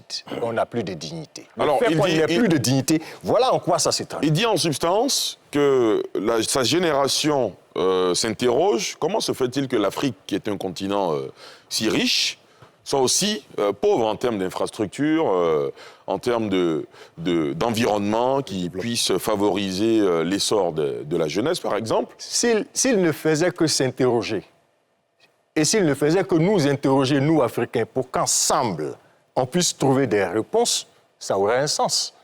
Dès qu'il a fini de dire ça, à la limite, il nous suggère la réponse, c'est la faute à la France, à l'Occident et à l'impérialisme. Et la faute aussi à nos chefs d'État. C'est ça qui m'insupporte chez beaucoup d'intellectuels africains. Pourquoi? Dites-nous. Ce qui m'insupporte, c'est nous n'avons pas de responsabilité et que ce qui nous arrive n'est que du ressort de l'autre. Non, c'est clairement identifié. Pour lui, les responsabilités, ce sont nos chefs d'État qui ont mal géré nos États, qui se sont rendus coupables de corruption. Je n'ai pas... Non, mais écoutez, c'est même pas cette lecture-là qu'il faut faire, parce que lui, il est mal formé. Il ne devrait pas être là. Mais il faut qu'il justifie sa présence. Donc, il est dans l'éternel hier. Il fait appel à Sankara pour le soutenir, pour qu'on reconnaisse en lui Sankara. Le monde a changé, le monde a évolué. Il y a des défis stratégiques aujourd'hui. Il faut qu'ils comprennent ces défis. Et nous, les Africains, avant d'accuser l'autre, avant de dire à chaque fois « mais c'est la faute à la France », quelle est notre part de responsabilité? Il faut qu'on puisse se parler, qu'on puisse savoir où on va. Comment se fait-il que nous subissions ce supplice de Tantale? Parce que c'est ça qu'il décrit le capitaine Traoré. Tantale, qui est dans un lieu qu'on appelle l'enfer, il a soif, il y a de l'eau à porter, il ne peut pas boire, il a faim, il ne peut pas toucher aux fruits qui sont là, et il a faim dans l'abondance, et il a soif au milieu de la rivière. L'Afrique est tellement riche, mais le paradoxe, c'est qu'on est pauvre dans notre richesse naturelle, on est nécessiteux dans tout ce que la nature nous a donné. Mais il faut que nous puissions nous interroger. Je termine sur ça. L'Afrique, là, les pays africains n'ont pas été les seuls pays colonisés. Ampateba nous rappelle que la vie elle-même est colonisation. Mais le Japon, 2 bombes atomiques sur un seul pays, par l'Amérique. 2 bombes atomiques sur un seul pays. Mais quand ils sortent de là, ils ne récriminent pas au point de s'abandonner totalement. Quel est le secret de ce peuple qui a réussi à nous vaincre? Son secret est certainement dans la connaissance. Dans cette connaissance qui lui a donné la capacité technico-militaire de nous vaincre. Pourquoi nous n'allons pas chercher ce secret? L'Afrique doit chercher à savoir qu'est-ce qui fait la force de ceux qui ont vaincu nos ancêtres, et puis ça nous fait mal là jusqu'à aujourd'hui, de ceux qui ont vaincu nos États, même indépendants, qu'est-ce qui fait la force de ces gens-là? Et nous avons la réponse. Très bien. Monsieur, on a un dernier sujet. Landry Couillon ne s'est pas prononcé sur ce sujet. Landry, ensuite Aristide. Ouais. Landry, allez-y. Bon, d'accord. Alors, déjà, moi, j'ai un problème lexique. Sommet France-Afrique. Russie-Afrique, Turquie-Afrique et tout le reste. C'est une réalité. Il faut être pragmatique, c'est une réalité. C'est parce qu'on est tellement petit que dans la balance, il faut bien un État pour pouvoir équilibrer ces 4 autres États. Ça, c'est la première des choses. Il faut en prendre conscience avant même de parler du lexique. Deuxième chose, c'est que si on est dans cette configuration, si on est tenté tout le temps d'aller vers les autres, c'est parce que, comme les autres l'ont souligné, on n'a pas un plan stratégique global. On ne l'a pas. Même pas pour les autres, mais pour nous-mêmes. Dites-moi, c'est quoi le plan stratégique de développement de l'Afrique qu'elle a dégagé, l'a fait ressortir et qui s'applique? Ça n'existe pas. On a du mal même à pouvoir avoir un fil conducteur unique. On ne l'a pas. On est perdu. C'est en cela que cela profite bien à un Poutine, après la plénière, de rencontrer en B2B. Il sait que chacun va venir faire sa princesse et de dire, par exemple, moi j'ai de la mangue à te proposer. Vous comprenez? Ou que moi j'ai de la tomate, que moi j'ai ceci ou cela. Mais lorsqu'il vous écoute et que vous lui dites que moi j'ai de la mangue à vous proposer, sans lui faire savoir qu'il y a la capacité de transformation locale de cette mangue afin de gagner en valeur ajoutée, il s'est dit, j'ai en face de moi quelqu'un qui ne m'apporte absolument rien. Absolument rien du tout. Donc, on a ce problème dans l'interne. Et c'est important de pouvoir le souligner, et comme les autres l'ont fait, il faut que nous-mêmes trouvons des solutions endogènes. Il est bon que nous ayons, tu as parlé des sommets de l'Union africaine, mais parlons des sommets techniques où l'on parle business entre l'Afrique du Nord et l'Afrique du Sud. En fait, c'est à ça que je faisais allusion. C'est de ça qu'il est question. Qu'est-ce que la communauté ouest-africaine proposerait à la communauté de l'Afrique centrale? C'est de ça qu'il s'agit. Nous avons ça. Vous avez ceci, comment faire pour pouvoir avancer concrètement et de les produire? Je vais terminer avec autre chose. On a parlé de l'intervention du capitaine Traoré. Voici quelqu'un qui dit que ses pères sont des mendiants, sauf qu'il va s'aplaventrir pour quelques céréales. C'est vrai que prendre des céréales au petit déjeuner, c'est mieux que l'herbe. Parce que lorsqu'il prend le pouvoir, il dénonce le fait qu'il y a des populations au Burkina Faso qui mangent de l'herbe. Mais jusqu'à présent, la situation n'a pas changé. Mais vous comprenez que ce qui est triste, c'est qu'on est un continent aussi vaste, des terres arabes énormes, et qu'on est amené à mendier du blé, vous comprenez, des céréales. On est réduit à ça. Et on va faire les louanges de quelqu'un qui va nous donner des céréales comme dans une basse-cour. C'est incroyable. Moi, j'attends de la Russie, de cette grande Russie-là, qu'elle nous aide à pouvoir produire autant de céréales, de blé, en termes de fourniture de matériel agricole, dans la fabrication du matériel agricole, parce qu'elle a l'expertise là-dedans. Mais la Russie ne vous donnera que ce que vous demandez. C'est ce que j'allais dire. Qu'est-ce que nous demandons à la Russie? Nous sommes allés demander des céréales plutôt que de la sémence, plutôt que du matériel, des tracteurs, ou alors la technologie pour pouvoir les fabriquer. Voilà. Nous n'avons rien demandé. Donc, on ne peut pas accuser Poutine proposerait et ferait en Afrique ce que nous méritons d'avoir. Voilà. Si nous voulons juste avoir des soldats pour venir protéger nos palais présidentiels, il le ferait, on paierait le prix cher. Voilà. Si nous voulons du blé, il va nous donner du blé selon ses convenances, mais nous n'aurons jamais la possibilité d'en produire. C'est triste de le savoir. Certains disaient que avant, c'était des sous-préfets qui allaient au palais de l'Élysée pour pouvoir obtenir quoi que ce soit, mais un sous-préfet, au moins, il a fait l'ENA. Ici, on n'a vraiment pas des sous-préfets qui y sont allés. On a des personnes qui sont allées comme de véritables mendiants pour pouvoir obtenir quelques poignées de blé pour leur population. Bon, on pourra vous répondre qu'ils sont allés également soumettre leurs difficultés en termes d'armement, pour renforcer leur arsenal militaire. Non, moi je suis pas très dur, moi je pose des questions. Non, c'était Aristide, ensuite professeur Arthur Banga. Juste dis à Ali que je rejoins le professeur Dion pour dire qu'il faut éviter le phénomène de bouc-émissérisation, et pour dire au professeur Kouao que là, j'apprends avec le professeur Kouao que la France n'est plus une grande puissance. Je suis quand même étonné, parce qu'ils n'ont pas inventé le vaccin de la Covid, ainsi de suite. Non, les Français sont nos frères. Les Français sont nos frères. Il faut qu'on évite qu'on nous détourne de la réalité. Nous ne pouvons pas nous faire endosser à la France nos problèmes.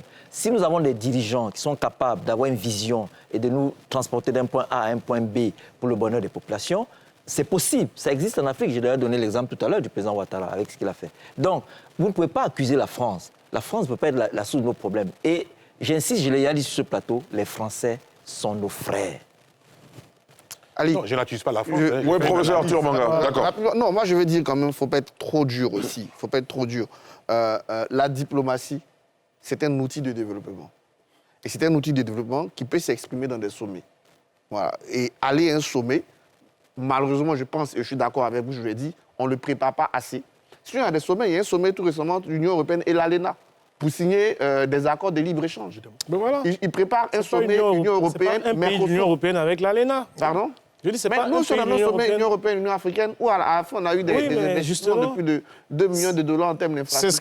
C'est ce qu'il faut vulgariser. Le fait d'avoir des sommets, pour moi, ce n'est pas mauvais.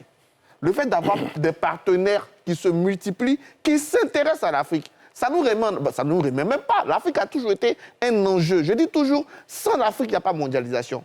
On a toujours un rôle important sans avoir une place importante.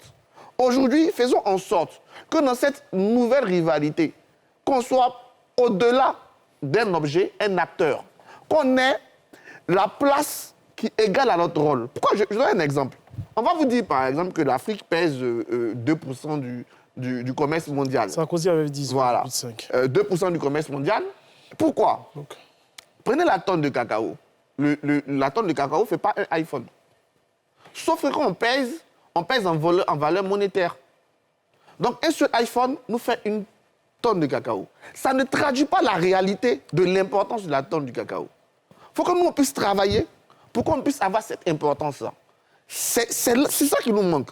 C'est ces choix stratégiques, ces réflexions profondes, communes, sur le principe du sommet Afrique, Russie, Afrique, Chine, c'est normal, c'est des partenaires. Ils sont dans le monde, on aura besoin d'eux, ils ont besoin de nous. Sauf qu'eux, ils savent ce qu'ils veulent exactement de nous. D'accord. Voilà. On vous a bien compris, professeur Arthur Banga. Messieurs, à ce sommet Russie-Afrique, s'il y a un chef d'État qui s'est fait remarquer, justement, en répondant à Ibrahim Traoré, le chef de la transition au Burkina Faso, c'est bien Macky Sall qui a indiqué que les chefs d'État faisaient ce qu'ils voulaient. Il était trop gentil. Ça, c'est votre point de vue que je respecte. Macky Sall a en tout cas estimé qu'il il militait pour la fin de l'aide au développement. Il souhaitait plus de justice dans les rapports entre les États. Et justement, nous allons aborder maintenant la question de l'opposant sénégalais Ousmane Sonko, qui est de nouveau inculpé. L'opposant dont les péripéties judiciaires scandent meublent la vie politique au Sénégal ces derniers mois. Il a été arrêté vendredi à Dakar. Selon les autorités judiciaires, il sera poursuivi, entre autres, pour appel à l'insurrection, association de malfaiteurs, atteinte à la sûreté de l'État, complot contre l'autorité de l'État et actes et manœuvres de sorte à compromettre la sécurité publique, à créer des troubles politiques graves, association de malfaiteurs en lien avec une entreprise terroriste, ça fait beaucoup. Je propose de voir ce résumé de l'un de nos reporters de la rédaction, on en parle juste après. L'opposant sénégalais Ousmane Sonko, qui a été arrêté vendredi et inculpé pour l'appel à l'insurrection et autres crimes et délits, a entamé une grève de la faim dimanche, a-t-il déclaré sur les réseaux sociaux. Face à tant de haine, de mensonges, d'oppression, de persécution, j'ai décidé de résister. J'observe à compter de ce dimanche une grève de la faim, a écrit l'opposant politique sur Facebook, avant d'appeler tous les détenus politiques à en faire de même. Ousmane Sonko doit être interrogé lundi par un juge, selon l'un de ses avocats. La liste des charges retenues contre lui comprend l'appel à l'insurrection, l'atteinte à la sûreté de l'État, l'association de malfaiteurs en lien avec une entreprise terroriste, le complot contre l'autorité de l'État, les actes visant à compromettre la sécurité publique et à créer des troubles politiques graves et vol. L'opposant avait été condamné le 1er juin à 2 ans de prison ferme dans une affaire de mœurs. Un verdict qui le rend inéligible en l'État, soulignent ses avocats et des juristes. Sa condamnation a engendré début juin les troubles les plus graves depuis des années au Sénégal, qui ont fait 16 morts selon les autorités, une trentaine selon l'opposition. Investi candidat à la prochaine présidentielle par son parti, il a par ailleurs été condamné le 8 mai à 6 mois de prison avec sursis, à l'issue d'un procès en appel pour diffamation. Une peine largement perçue comme le rendant inéligible pour l'élection. Mais il n'a pas encore épuisé ses recours devant la Cour suprême. Monsieur, analyse, commentaire de ce nouvel épisode dans l'imbroglio judiciaire d'Ousmane Sonko. Landry Couillot.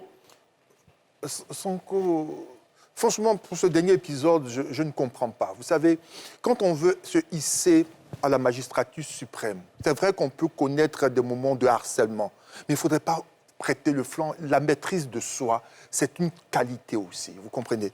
On l'accuse de quoi? On l'accuse d'avoir arraché le téléphone d'une dame qui est gendarme et qui... attends, c'est pas possible. Je me dis, à ce niveau-là, il aurait pu, s'il estime que la femme le filme et qu'il se sait espionner, moi j'utilise cela, j'étais en dérision en prenant mon propre téléphone et puis je filme la personne. Aussi simple que ça. Des équipes. On est dans une situation où vous avez été condamné, sauf que l'application de la peine n'est pas faite. mais vous prêtez le flanc au point où aujourd'hui, vous vous trouvez devant la justice avec 7 chefs d'accusation. Est-ce que le Sénégal en a besoin? Même si on a besoin de cela pour pouvoir gagner en visibilité, mais pour finir, il va vous coller à la peau l'image de quelqu'un qui est sulfureux, l'image de quelqu'un qui est provocateur, l'image de quelqu'un qui n'a pas de maîtrise de soi, qui a le diable au corps. Il n'a pas besoin. Le Sénégal n'en a pas besoin. Il faudrait qu'on reste dans l'arène politique. Nous avons dénoncé ce sort d'harcèlement, mais pour cette dernière sortie, ma foi, je suis surpris. Je suis surpris parce qu'il serait capable de faire plus. On me dirait qu'il est humain et qu'il a des faiblesses. Je comprends. Il est humain, il a des faiblesses. Il faudrait que désormais, il puisse avoir cette maîtrise de soi parce que quand on aspire à diriger un pays, quel que soit le pays, mais pour l'heure, il s'agit du Sénégal, il va falloir se mettre à niveau. Docteur Eddy Guipier. Alors, je partage en partie peut-être son analyse, sauf qu'il s'agit d'un piège, peut-être d'une manœuvre utilisée par Sonko, comment dirais-je, vis-à-vis du pouvoir Macky Sall. On pourrait en interne parler un peu du piège de Thucydide, de la crainte de la montée en puissance de Sonko. Sauf que justement, tout ce harcèlement judiciaire-là contribue à faire de Sonko la figure de proue de l'opposition et je vais dire la figure la plus importante pour servir d'alternative sérieuse et crédible à la présence de Macky Sall. Au demeurant, nous-mêmes comptons les chefs d'accusation.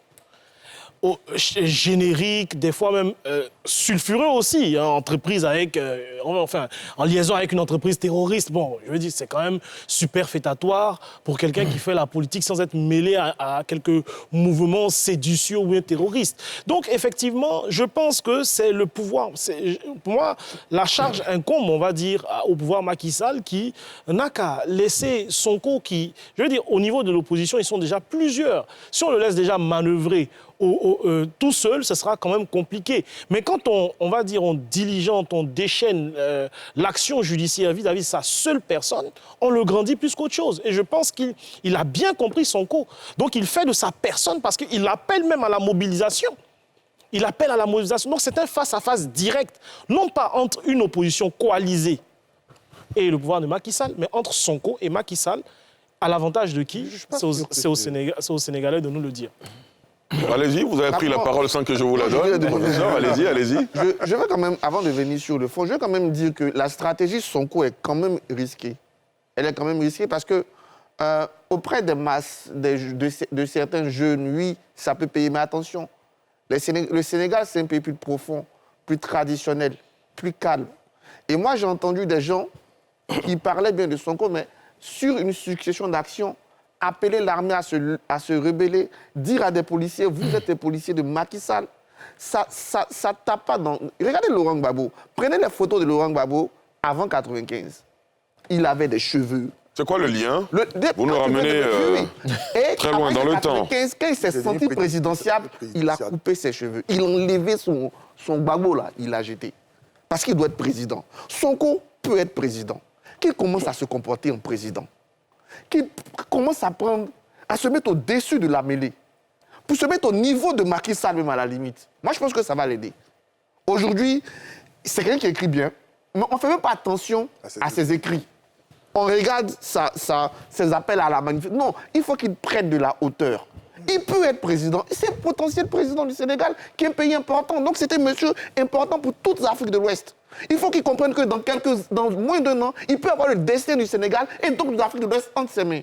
On attend de lui plus de responsabilités. Après, je vais revenir sur la justice. Je n'aime pas commenter les décisions de justice. C'est un sacro-saint. Mais je vais dire au Sénégal, le Sénégal, là, c'est notre fierté. Moi, je dis toujours à mes amis sénégalais, votre démocratie, c'est notre fierté. On avait une autre qui s'appelle le Niger, Tchani est venu enlever. Non, il reste vous. Le Nigeria. Qui reste, tout ça. Mais vraiment, que la justice sénégalaise soit à la hauteur de la démocratie sénégalaise. Je répète, il faut que la justice sénégalaise soit à la hauteur de la démocratie sénégalaise. Je vais terminer par Macky Sall. Vraiment, le gars je vais dire, pour parler comme Abidjan, qui va me tuer actuellement, c'est Macky Sall. Hier, quand il a recadré, j'ai trouvé gentil, mais j'ai trouvé beau. Après son geste de ne pas faire le 3e mandat.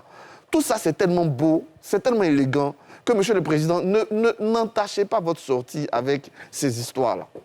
Restez, faites tout pour être là où on vous a mis, là. Restez là. Prenez de la hauteur. D'accord.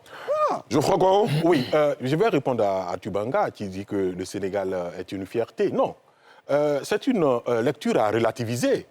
Pourquoi? Tout le monde pense que le Sénégal est une grande démocratie, mais non. Ce qui arrive à Ousmane Sonko aujourd'hui relève de la constante politique sénégalaise. Le destin politique d'un opposant au Sénégal, d'un adversaire politique au Sénégal, c'est la prison. Et cela commence depuis les indépendances. Cela commence depuis les indépendances. Ça a commencé en 1962. Macky Sall est l'exception alors. Il est l'exception, on va dire ça. Ça a commencé en 1962 avec Mamadou Dia face à Léopold Sédar Senghor. Il a été emprisonné par Senghor pour être gracié plus tard. Et après, on a vu que le coup d'État n'était qu'un leurre. Abdou Diouf, il vient au pouvoir. Qu'est-ce qu'il faisait? De façon constante et récurrente. Abdoulaye Wade partait en prison et ressortait. Parce qu'il était le principal opposant. Lorsqu'Abdoulaye Wade est venu au pouvoir, d'abord, son allié, Idrissa Seck, qui est devenu après son opposant, et le principal opposant, mais avec l'histoire des chantiers de Thiès, il a mis Idrissa Seck en prison. Et lorsque Macky Sall est venu, Macky Sall a vu d'abord que Karim Wade était celui-là qui pouvait lui faire de l'ombre, le véritable opposant. Il a fait emprisonner Karim Wade. Ensuite, lorsqu'il a affaibli Karim Wade, il y a le maire de Dakar, Khalifa Sall. Alors cette façon de raconter l'histoire, finalement, ça veut dire que tous ceux qu'on a mis en prison, là, ils étaient exempts de reproches. Je fais une analyse. Non, je comprends, mais c'est-à-dire qu'il y a une constante politique qui fait qu'au Sénégal, on n'accepte pas l'opposition, on n'accepte pas la contradiction, et le destin de l'opposant, c'est la prison. Et aujourd'hui... Quoique certains opposants peuvent prêter le flanc. Le problème, c'est que dans nos démocraties, très souvent, on accuse les opposants d'infraction de droit commun pour après les gracier dans le cadre d'une réconciliation nationale. Mais attendez, on ne peut pas gracier un voleur, un violeur, etc., dans le cadre d'une réconciliation politique. Ce qui veut dire que le discours ne sonne pas vrai. Et là, on le sait très bien, Macky Sall sait très bien que Ousmane Sonko est celui, avec son parti, le PASTEF, qui peut aujourd'hui prendre le pouvoir. Et après, contrairement à ce que dit Atou Banga, il n'a pas posé un geste élégant. Macky Sall n'a jamais posé de geste illégal. Il a été contraint à renoncer, mais par la population sénégalaise, à renoncer au troisième pouvoir. C'était un libéral africain qui a l'ambition de rester au pouvoir. Il n'a été contraint par personne. D'accord, s'il vous plaît. Non, professeur Arthur Banga. Professeur Arthur Banga, s'il vous plaît, vous avez déjà eu votre tour de table. Il nous reste professeur Dion et Aristide Nkenda. Mais avant, nous avons un confrère sénégalais. Sékou Tiémé, bonsoir.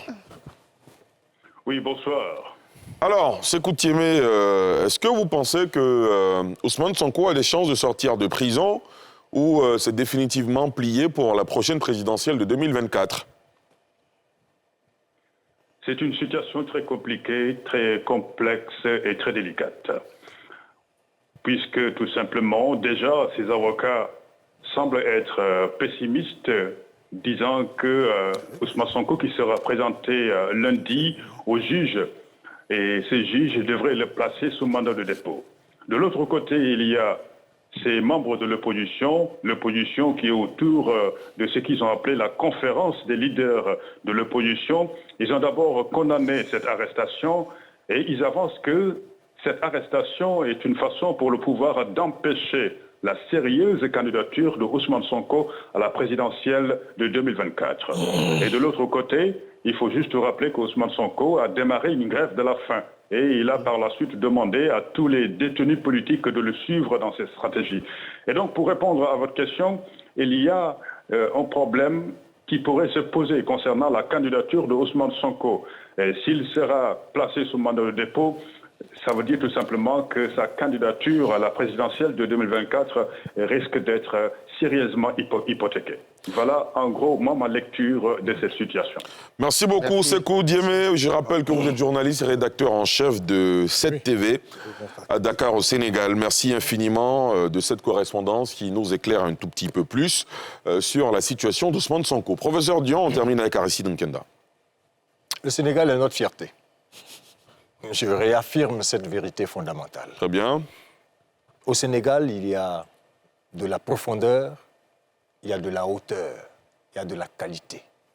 J'en appelle à tous les acteurs qui incarnent les qualificatifs que je viens de dire pour trouver un règlement politique à cette situation. J'en ai fini. Très bien. Aristide ? Oui, je crois que sur ce plateau, je suis le seul journaliste, c'est ça ? Finalement, avec moi chez nous, ce sont les faits. Hein, nous travaillons sur les faits.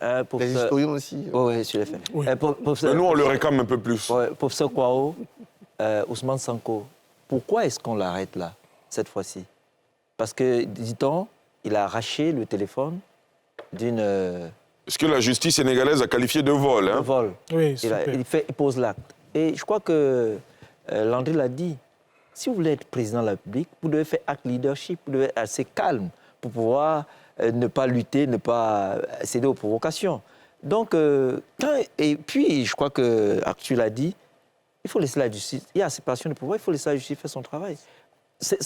Même si c'était un simple individu, mais il s'agit quand même d'une gendarme qui est en train de te filmer, tu as tes équipes qui peuvent aussi filmer, vous porter plainte après, tout simplement. Donc, moi, je ne commande pas les décisions de justice, mais je crois que pour ce cas-là précis, je crois qu'il s'est laissé un peu emporter pour quelqu'un qui va devenir chef d'État. Il faut qu'il soit assez calme. Et je pense que tout n'est pas perdu pour lui. Je crois qu'avec la suite, je crois qu'avec les interventions, je crois qu'Actu a lancé un message au président sénégalais. Je crois que les choses pourront entrer dans l'ordre. D'accord. Au pas de course, messieurs, les cartons de la semaine, vous aurez droit à un seul carton, me semble-t-il. Le temps est parti. Ce sera juste après ceci.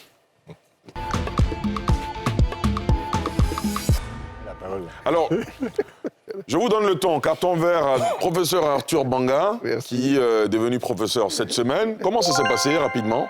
J'ai candidaté pour être maître de conférence du CAMES et les choses se sont plutôt bien passées. Je me réjouis et je félicite aussi tous les collègues qui ont pu passer le grade. Il reste encore une dernière étape et on espère qu'on l'a franchi. Ah, c'est pas définitif? Non, je suis maître de conférence. Il reste à l'appel professeur titulaire. D'accord, très bien.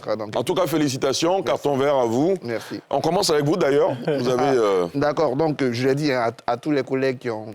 En Afrique, le CAMES, d'ailleurs, c'est un exemple de coopération dont on ne parle pas beaucoup. Oui. Donc, félicitations au CAMES, qui est un exemple de coopération sud-sud, qui est une réussite dans le monde post-universitaire, et à tous les collègues qui ont pu réussir. Il m'a même une pensée pour ceux qui n'ont pas eu de succès, pour leur dire bon courage.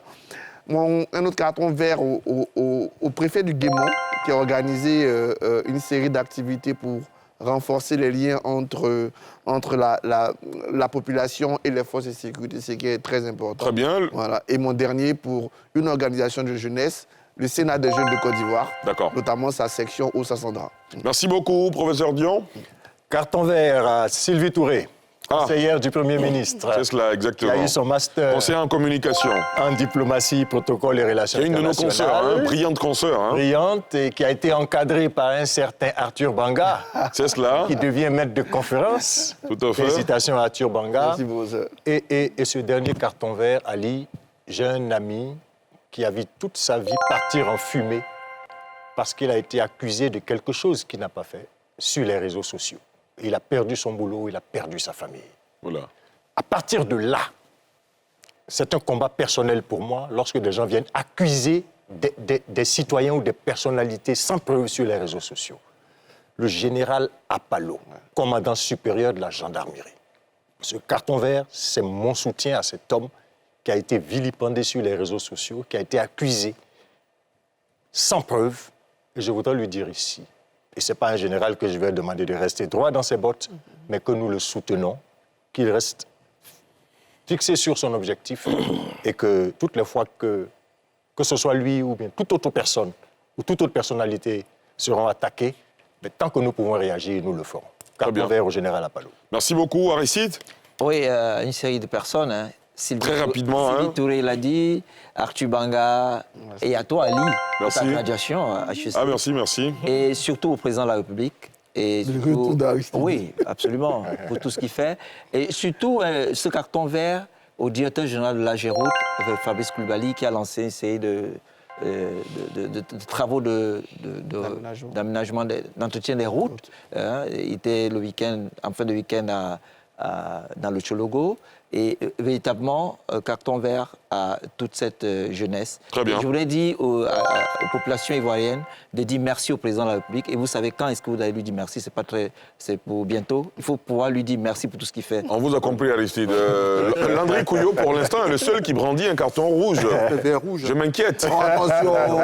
Landry Couillot, franchement, allez-y. Alors, carton rouge, en fait, je vais essayer de porter la voix. Non, on n'a plus le temps, malheureusement. Justement, porter la voix des habitants d'un quartier se situant entre l'université d'Anguilla-Bourgois et l'hôpital militaire d'Abidjan. Ces personnes-là vivent un véritable enfer parce que la mobilité elle est compliquée, les routes sont dégradées.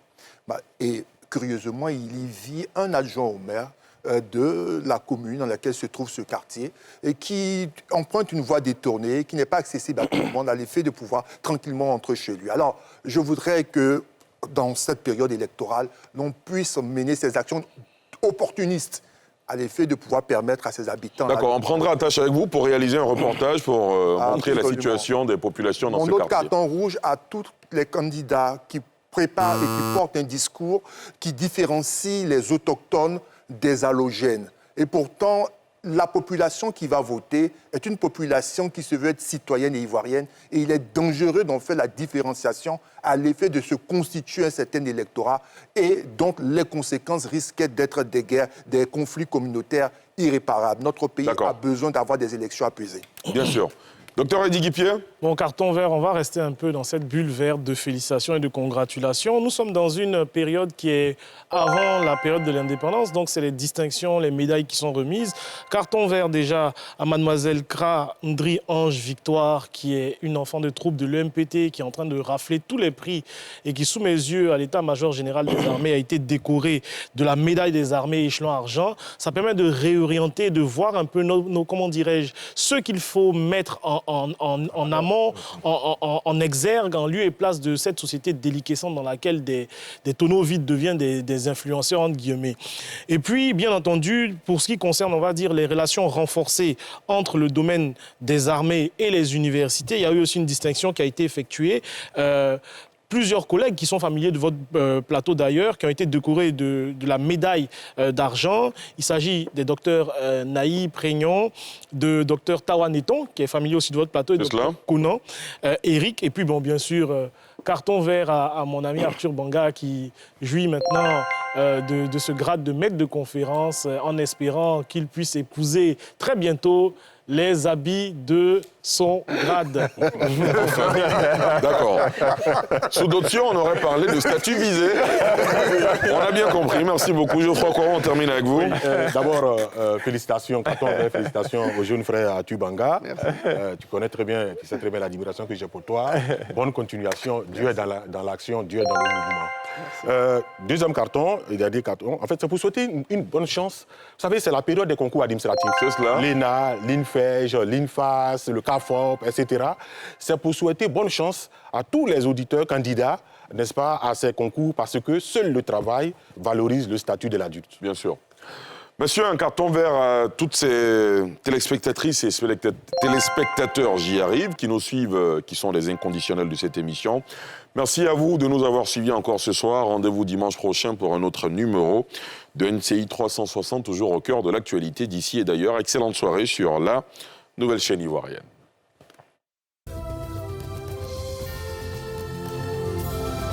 Port autonome d'Abidjan, une référence internationale. Cette émission vous a été présentée par la SODEMI, la porte d'entrée du secteur minier ivoirien.